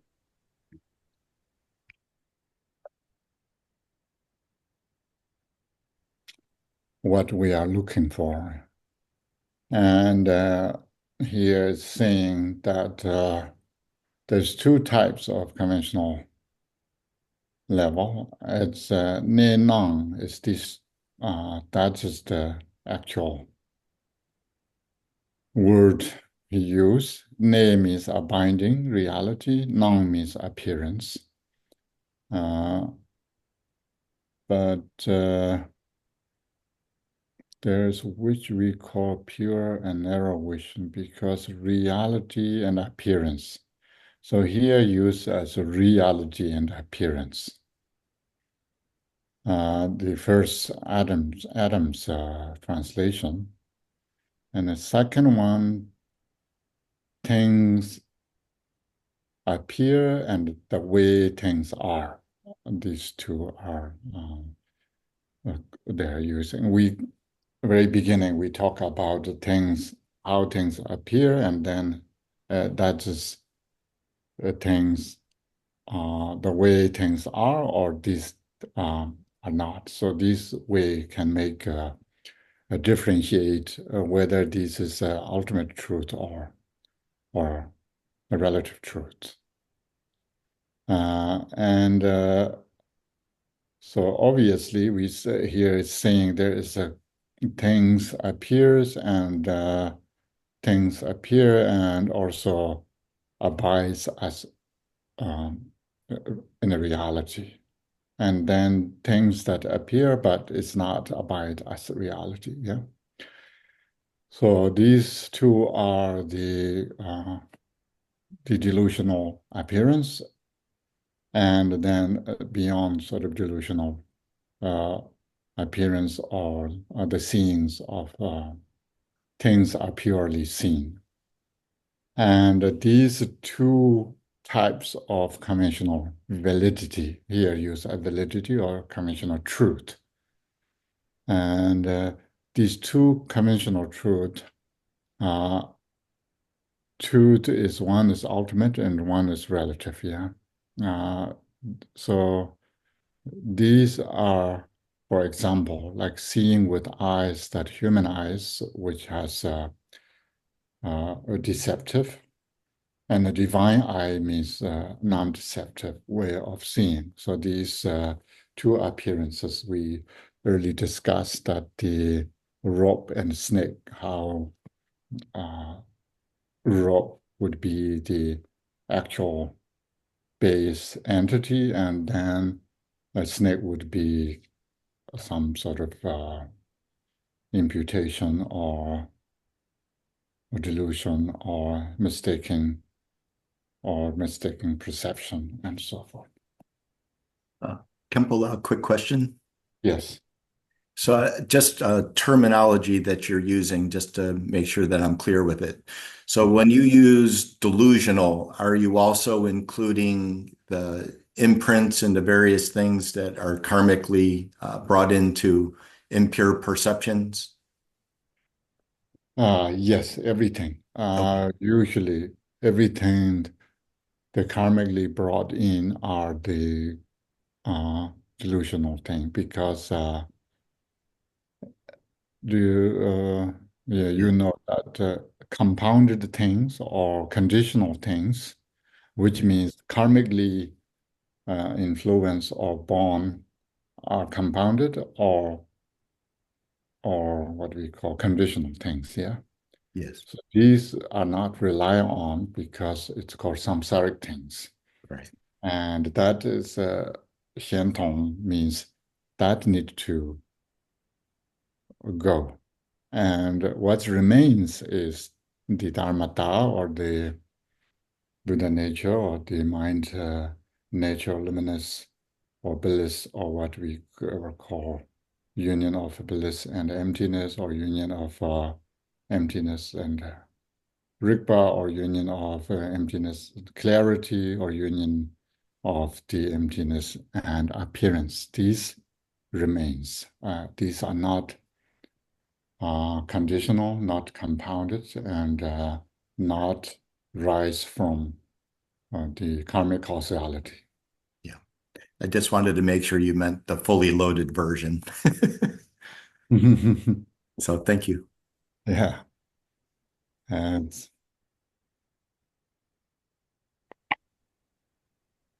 okay. Yes. With your permission, I have just a really small chart that came out of a discussion I was having with Brian Lee about these verses. I thought, some people may be following the discussion fine. Some other people might find it useful if you're Yeah. okay with me displaying it. Yeah. So I'll just give a really brief. Wait a minute, where'd it go? Oh, yeah, I've also started embedding Tibetan terms so that these charts can be quickly read by you as well. So if you spot a mistake, please tell me. For everyone else, just to say what's going on here, only pay attention to the relative section because that's all we've gotten to. So what's happening is this here, this confined ordinary perception is representing what's found in the works of Dignaga and Dharmakirti and what everyone else is talking about when they talk about pramana.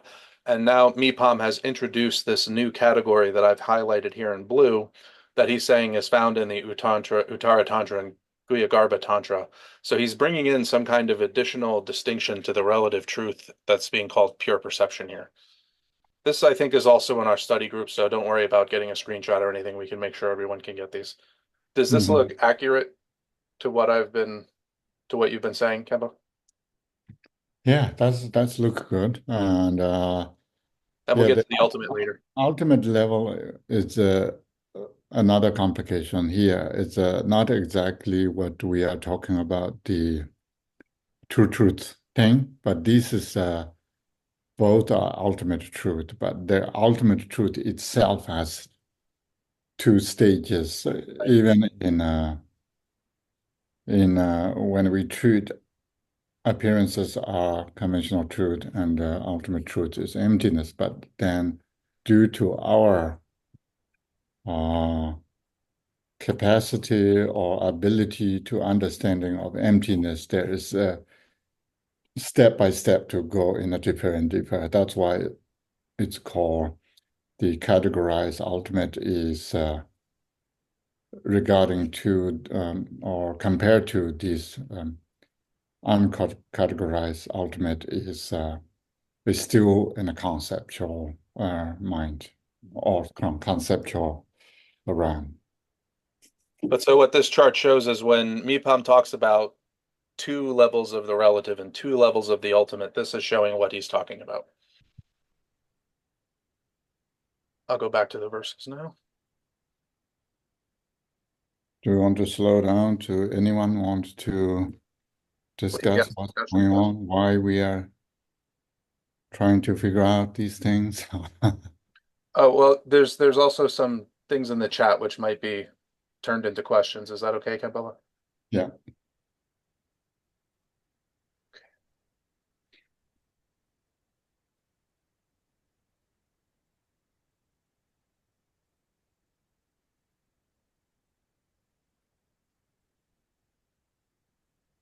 Okay, in general. So if Dzogchen is saying all phenomena are pure by nature, kadak. Yes. So then, these labels pure and impure, kadak is beyond labeling or any such judgments like that, correct? Yes. Okay.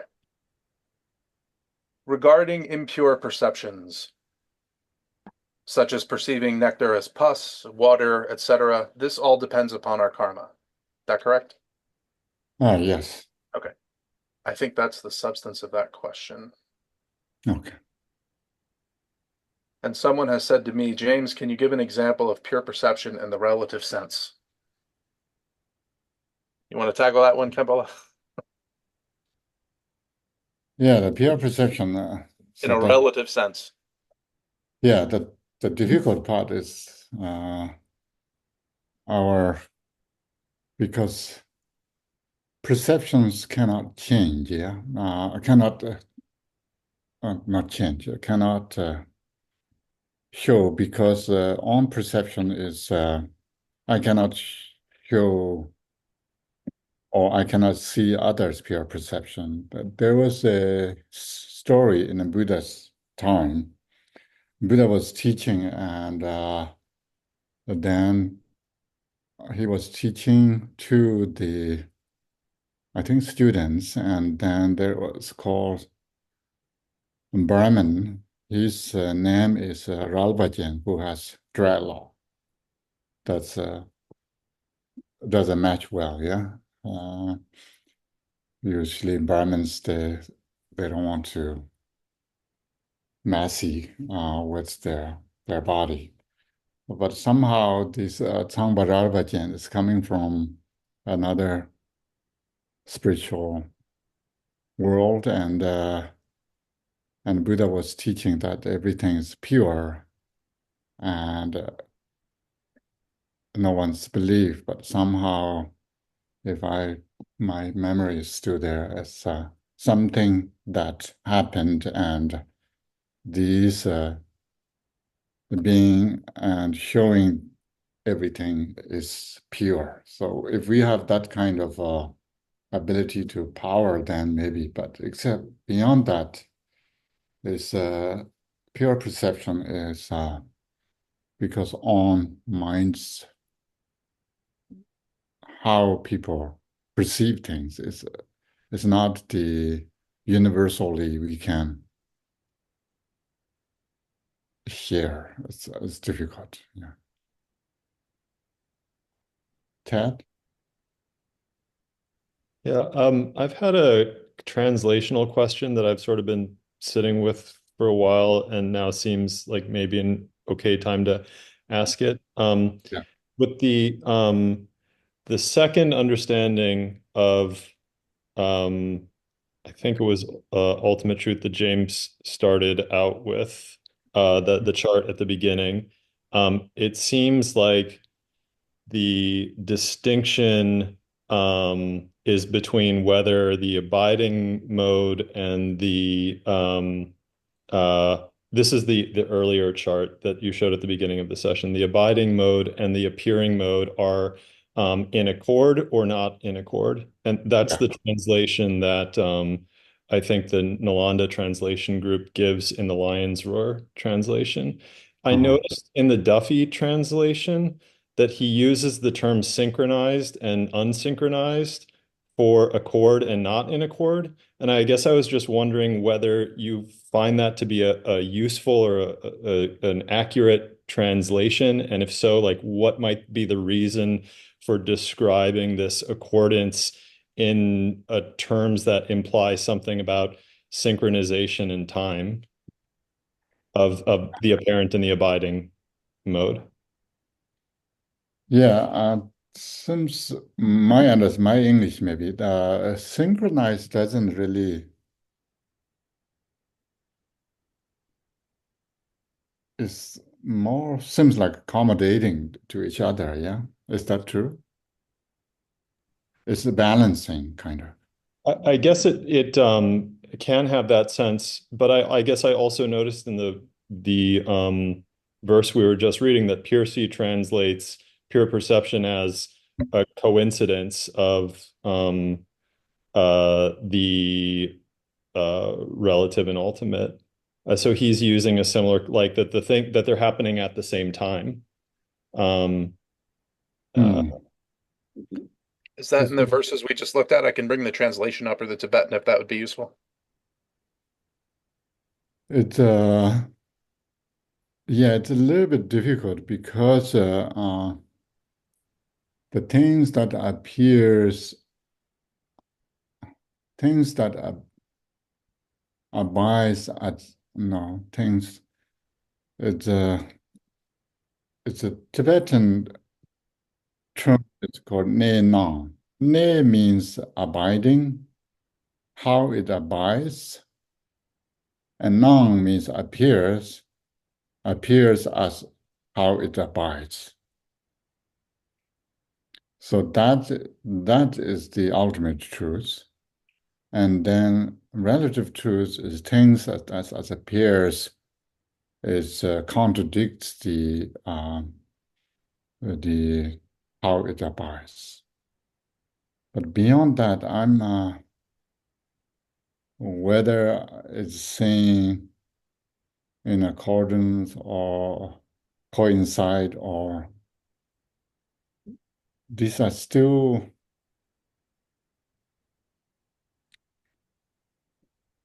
seems almost like two things going on at the same time, yeah.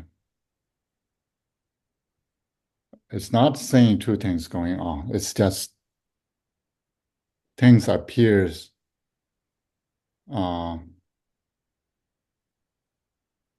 when it's somehow it's very bad in English. Can you say It's like Chandrakirti's verse, right, Kempo? There's one thing and you can see it two ways. no? No. There's no two things. So that's why I'm saying coincide means seems we English word is making a union often makes problematic because in order to unite, there is need to kind of conceptually make. Then two cannot become one. But here it's talking really only one thing, but then need to say these appearances is not different from how it's reality, yeah. As it is, yeah.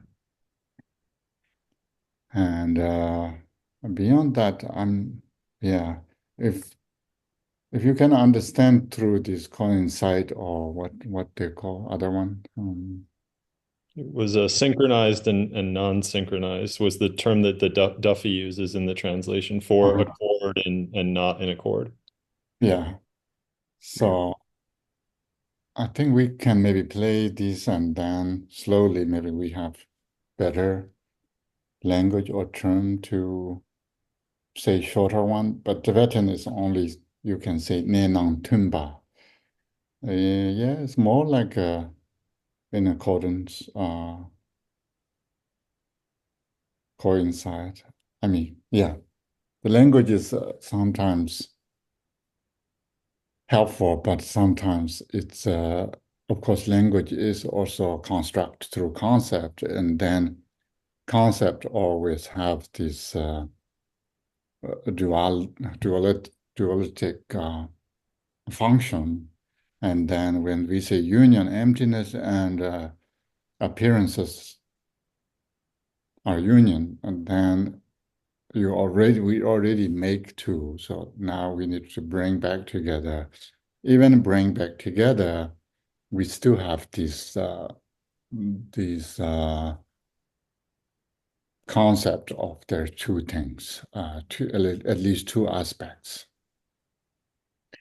Khenpo, can you just simplify by saying it appears as it is or not? That sounds good. Yeah. Well, I'd only argue that it appears as it is, or as almost anything else. Not like there's only one other option. Yeah, but not is everything else. Yeah, we need to think that appears as it is. That is good for me. And then we need to the other part, appears that not as it is. Or something else, or anything else.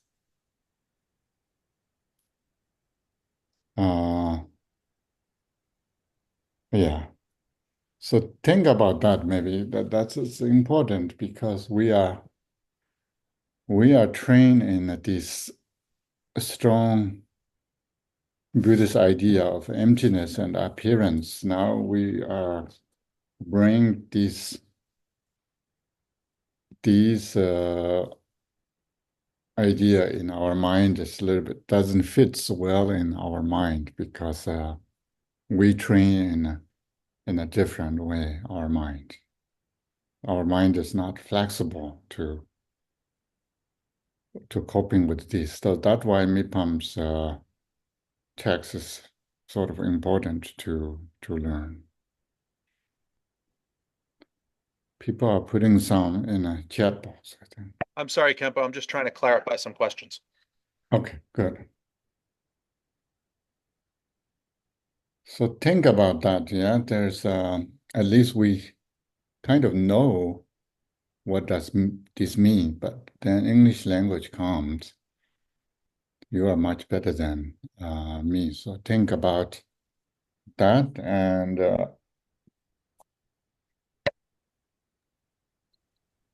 then we can. So, These Khenpo, will before we come move on, again and again. Yes.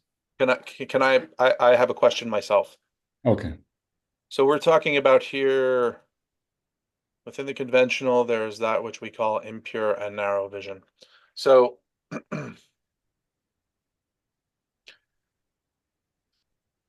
again, I'm trying to work out this question. So I perceive this object. Yeah, There's some shape and color. yeah, Maybe I think of it positively. That would be pure. yeah, Maybe I think of it negatively. That would be impure. yeah. So would pure appearance be when my mind does not need to project positive or negative over this?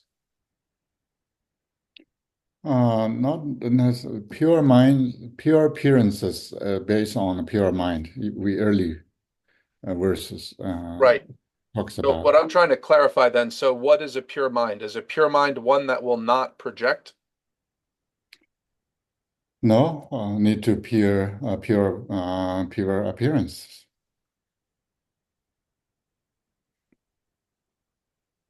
But you still have a good, strong Chandrakirti's mind, but it's a little bit difficult to bring this sort of contradictory for our mind because Chandrakirti already said that all appearances are delusional, yeah? There's no exception. Okay. And there's one remaining question in the chat at this point, Yeah. if you're open to questions. Yes. Okay. We engage in the practice of looking at the guru as a Buddha. Yes. How does it, and that's a pure perception. Not pure perception, or is pure perception? I'm kind of asking you because then the question is how does that function? Did you say is pure perception or is not pure perception? I guess that's part of the question. But you can ask me a question, yeah? Yes. So if we engage in a practice to view the guru as a Buddha, Yeah. is that a pure perception? Yeah. Yes. Yes. Lee will let me know if that answers this question. I think Oh. that's it from the chat just now. Okay. Oh, Chenru's back. She has flown through the sky and has joined us again. Yeah, that's amazing. In the sky and on earth and Okay, I'm now being asked to just read the question verbatim. Is that okay? yeah. Okay. Can Kempo elucidate what, quote, pure perception, unquote, of the guru as a Buddha functions, because it can fall into all kinds of categories of modes of appearance and emptiness, and Mipham's second category? Yeah, this the pure perception, there's many levels. I think when we talk about really the pure perception is unmistaken pure perception. Do you remember the snake and rope? Yes. It's not saying the rope is pure perception. It's saying that the pure perception, the appearances, the objects itself, pure. That's why you are seeing a pure perception.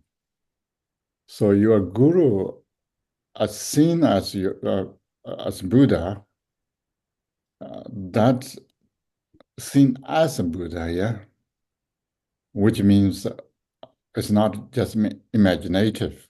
It's seeing as a Buddha. Seeing means not only just treating, but it's seeing as a Buddha. That's pure perception.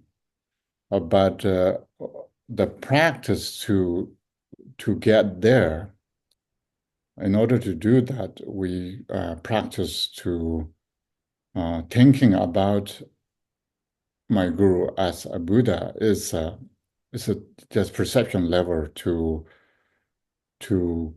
understanding to gain that pure perception. It's an ordinary perception to train in the pure perception. Yeah, the final result should be you should see directly your guru as a Buddha, actual Buddha. But until that, then we are just practice here. Practice sometimes makes conceptually we can. Earlier I talked about we can read book to gain knowledge that's called study, knowledge of study, and then we can think about make connection Buddha and your guru and how important it is contemplation. Then actual meditation brings the all three together. Milarepa was saying, my own guru and my mind and the Buddha, these three, I realized these three are a single entity. So once I realize that, then of course, that's pure vision. But until get there, we need to train. Yeah, then perception, pure perception would have many levels, and then which level we can really treat as ultimate truth and so forth. It's another level, and that's we trying to learn. I think slowly we're going to get there. All right, and the last follow-up on that is, are acts of imagination pure perception? Lead to pure perception. It's my imagination is not a perception.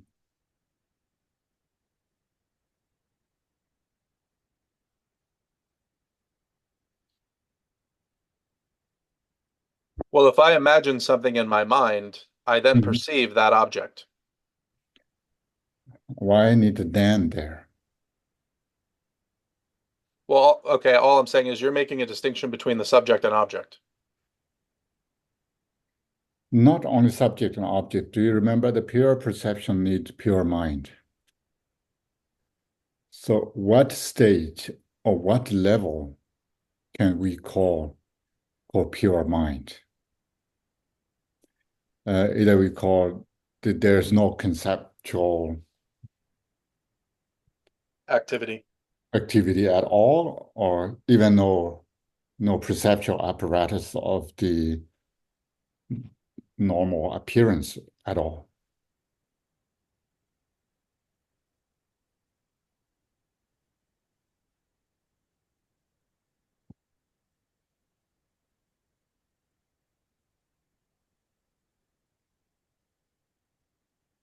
I think Lincoln and someone's putting some more money. Did you say, Lincoln? I think somebody asked, what is the line? How do you distinguish visualization and imagination? It was me. And I think Lincoln is answering that person. Oh, okay. Yeah. That's So the question is, what's the relationship between visualization and imagination? It's very much same. Same. Yeah. Okay. Yeah. Imagining deity forms, and I mean, usually, if you think about imagination, has a kind of a little bit negative connotation in there. Visualization sounds more elegant, but mainly you are imagining deity forms. Yeah. Also, since Masha is in theater, maybe think about it as actor becoming the character. Mm-hmm. Mm-hmm. Thank you. Just to contribute to that conversation, one of the potential problems with visualization is it tends to make us focus only on shape and color, whereas imagination is meant to include all the senses. Good. Still imputation. Yeah. So we need to think about what level we really can rely on pure mind, I think. Earlier verse is quite good that pure visions only sort of occur to the pure mind. I think Right. that This is a very interesting topic for us because you could say, "Oh, I went to sleep last night and I had a dream, and a Buddha appeared in my dream and told me this." Is that a pure vision? Is that a fantasy? Is that a dream? Like, how do you're saying there are these levels. How can you? And I think that's what Mipham is kind of trying to give us the clues how we can validate it, right? Yes. Can that rely on? Yeah.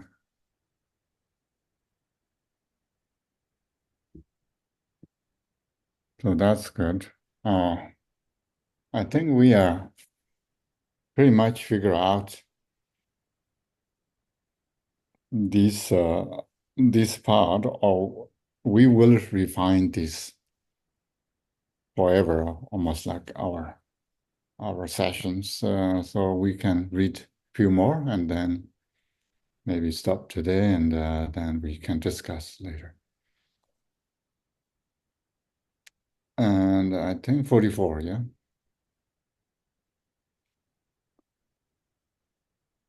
Nhìn sẽ tông là mình lưu vào wo rong your chor chi song li je chun tong yo le zhang do san gab dong yong sin zhen bao.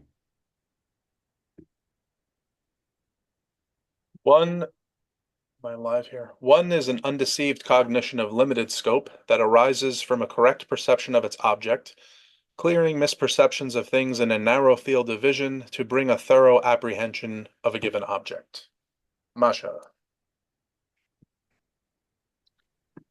A mind that is unmistaken about ordinary facts arises from having correctly apprehended its objects. Valid ordinary perception eliminates misunderstandings about objects and fully apprehends the facts of a situation. Magda. As a mind, excuse me, as a mind that is non-deceptive concerning worldly truth, it arises from the perception of objects according to reality. With respect to objects of worldly vision, it eliminates all misconceptions and perfectly apprehends the given object in corresponding context.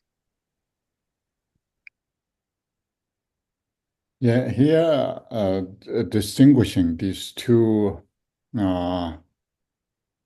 conventional sort of wisdom, or the knowledge, is that one is narrowly kind of limited scope and one is pervasive. So our usually ordinary, if we belong to in ordinary beings, then our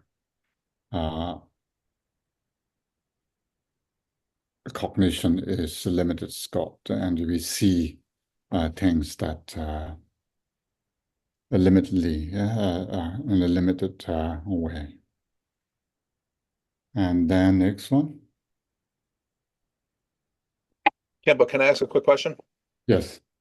When it says it's of limited scope, but it's undeceived. Does the limited scope mean, for example, I don't see the impermanence of this thing when I look at it? No. When we look at one object, we cannot see, or if we focus on one object, we kind of other objects become blurry. We cannot. We have no capacity to see everything in one time. Okay. And what it says? Like I'm curious about this. Whatever is being translated as ordinary facts.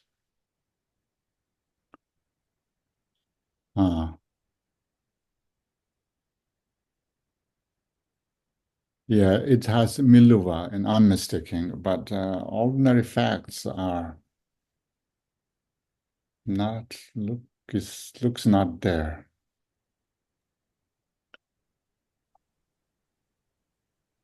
Okay, well, I don't want to distract a lot of attention on this. I'm just curious when it says of limited scope, because the Pramana tradition also says that your perception sees everything, right? No. No. Okay.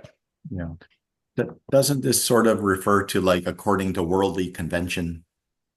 Yes, this is worldly thing. Worldly things is limited, and because then next one is Buddha's wisdom. It's called omniscience. Yeah, omniscience means you don't need to focus on to.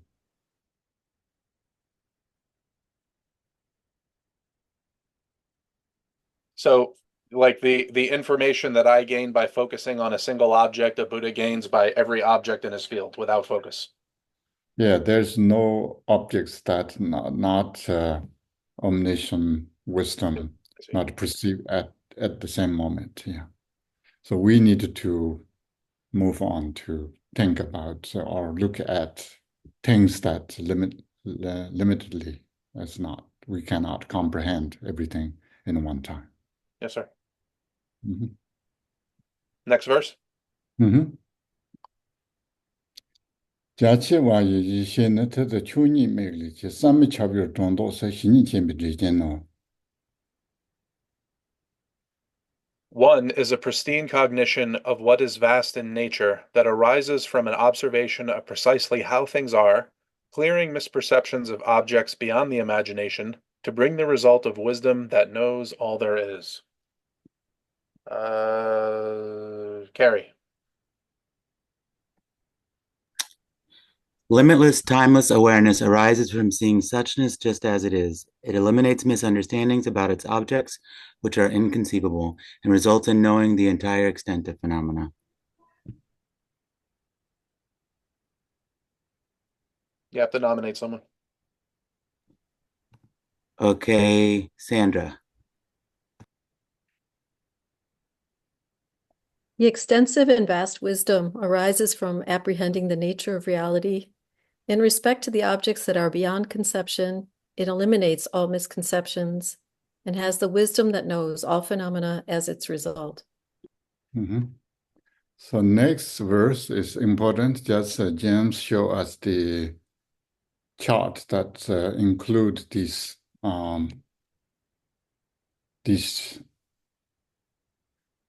two, and we read two words together. 46 and 47.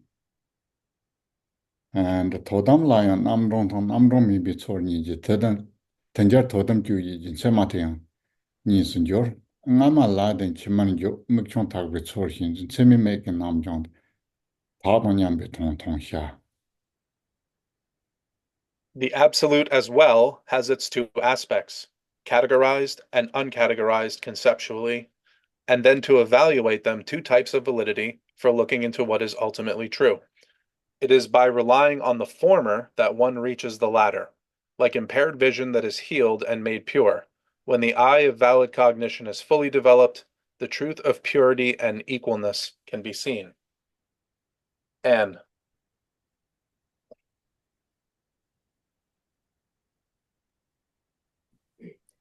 There are also two approaches to the absolute truth, the expressible and the inexpressible. These are comprehended by the two types of valid cognition that investigate ultimate reality.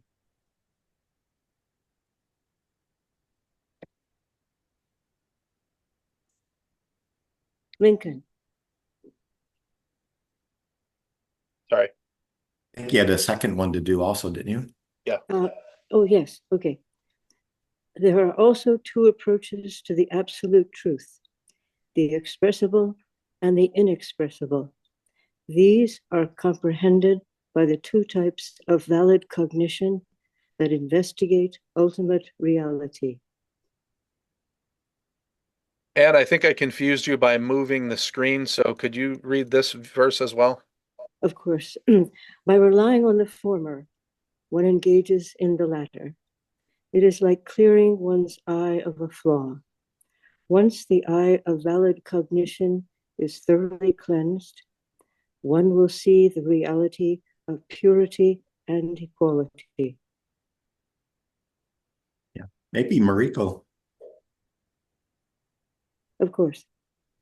There are two types of ultimate truth, seemingly real and real ultimate truth. As for the subject contemplating the ultimate truth, its valid knowledge also becomes twofold. Relying on the former, one reaches the latter. like impaired vision that is healed and made pure when the eye of valid knowledge is fully developed. One clearly sees the truths of purity and equality. Thank you. And I think maybe we can stop here if you don't mind.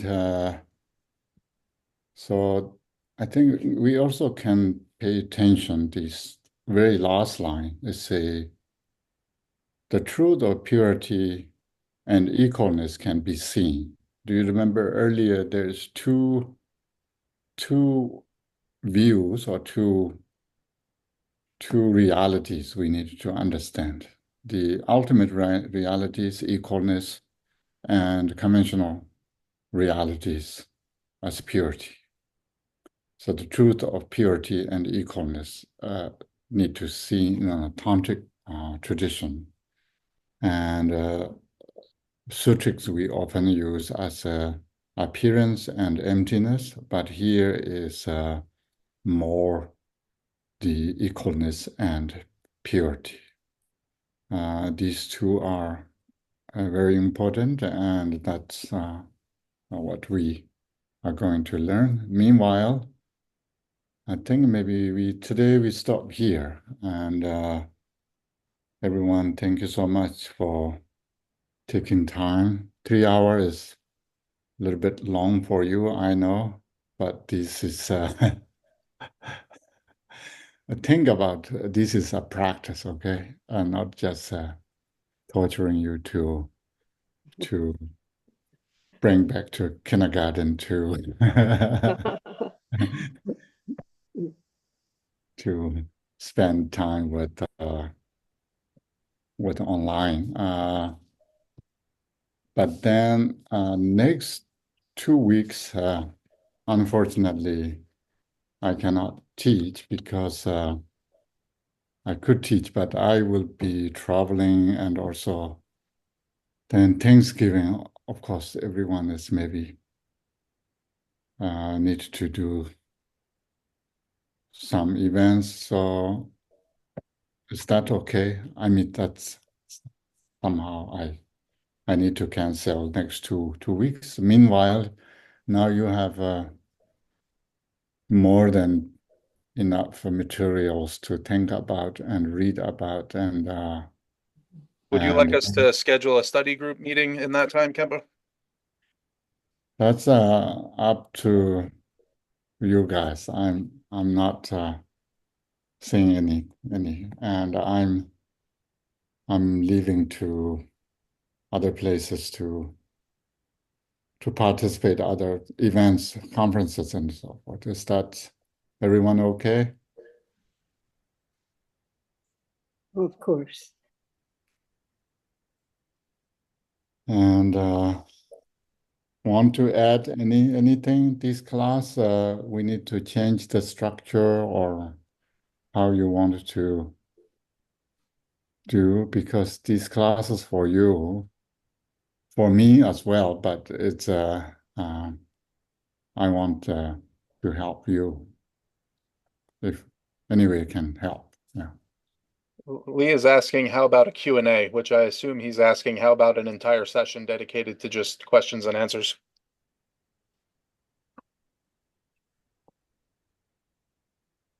Discussion, you mean? I think he's asking if we can have a session dedicated to just asking you questions. Or the study group. Who's asking? This is Lee. His laptop doesn't let him use his mic. Oh, sorry. Yeah, Lee. Okay.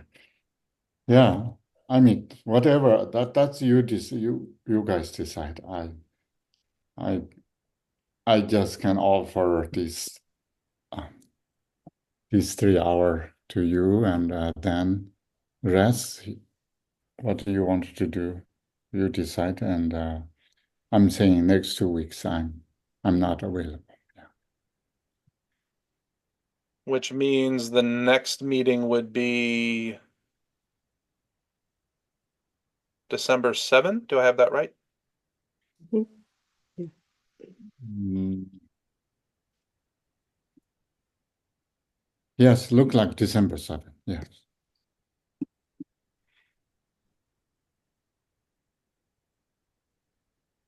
All right, I have nothing further to add, so I leave it open for discussion. And whenever you're ready, Kempola, I have dedication chants from as we discussed, although they may need to be massaged. Yeah, we chant dedication.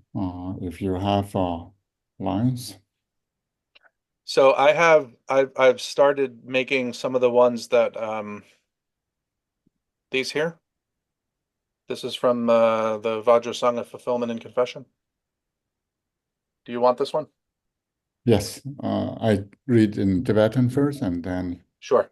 read in English, okay? Din zon de zon za bi ge za gun. Tenre za ba mi bi yi ji. Kuru zon yon da chen bor ji da ne lo zo ba chen bo long de. And Kempo, I wondered if for people who aren't familiar, um if you could explain like what this last line means, Nelug Zokpa Chengpo Long Du Ah, and then there's an instruction in the sadhana which says to rest. Mhm. Then you continue with the dedication. So could you maybe comment on how we should recite this and what we should do? Yeah, usually it's it seems a resting part. Represents the empty aspect or nature of empty. So easy to say and also relax and breathe out. That is exhale. So you can relax in there. And where we need to rest, we need to rest in what is in the expanse of the great perfection, the natural state, sealed within. No, English, Tibetan is. Sorry, Kempo. I was trying to get back to the Tibetan. Yeah. Do we have rest in here or source of the virtue amassed through the three times as by the space are within them? Sealed within the great and total pure trees. I think this translate as seal. The rest is maybe better. So yes. I have I have a verse comparison we can go over to get the chants in the final form. Yeah, not today. We do later. Right, that's what I meant. Later we could do that. Yeah. But But so for now, we should read this, we recite we rest, and then what? Just sit for a few 10 seconds and then go on to the next. Yeah. Okay.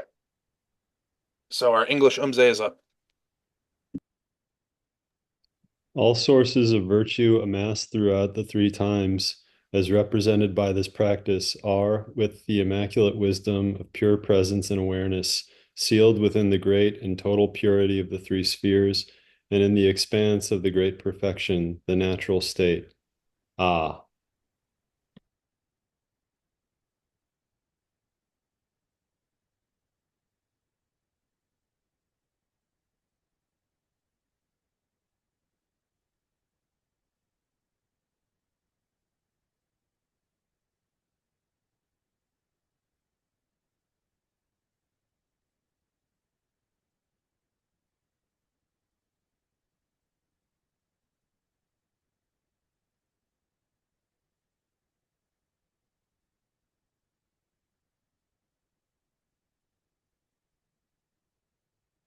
Tempo, you're muted.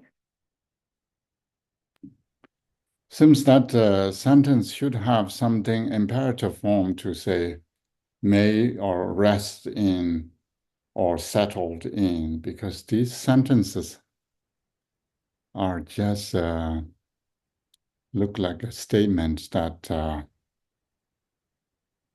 is not really implying to back to us rather than describing some ultimate reality. So that's sometimes distancing from us.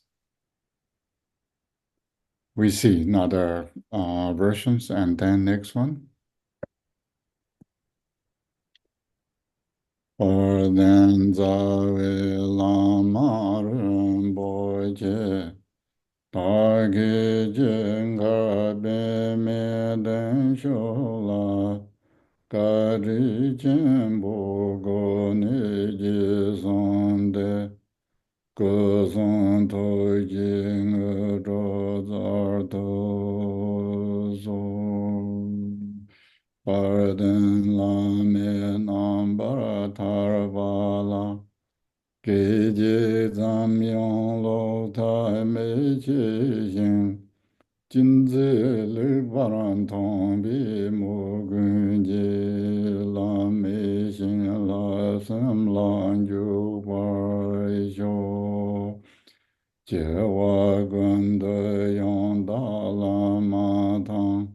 Rame juji bala long ne, satan lam ji yo den rab zo de, tor jin chong kombon yur do shom.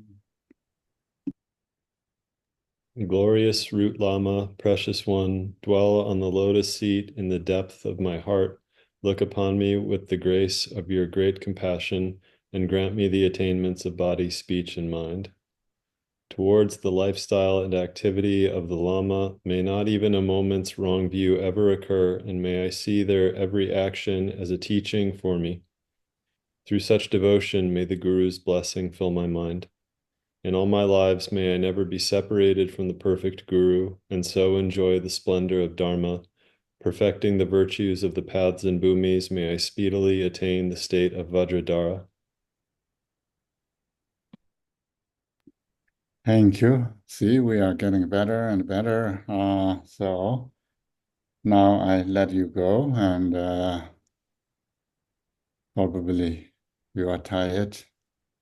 And yeah, you have enough material to spend next 2 weeks. Kempo Lee wishes you a happy Thanksgiving.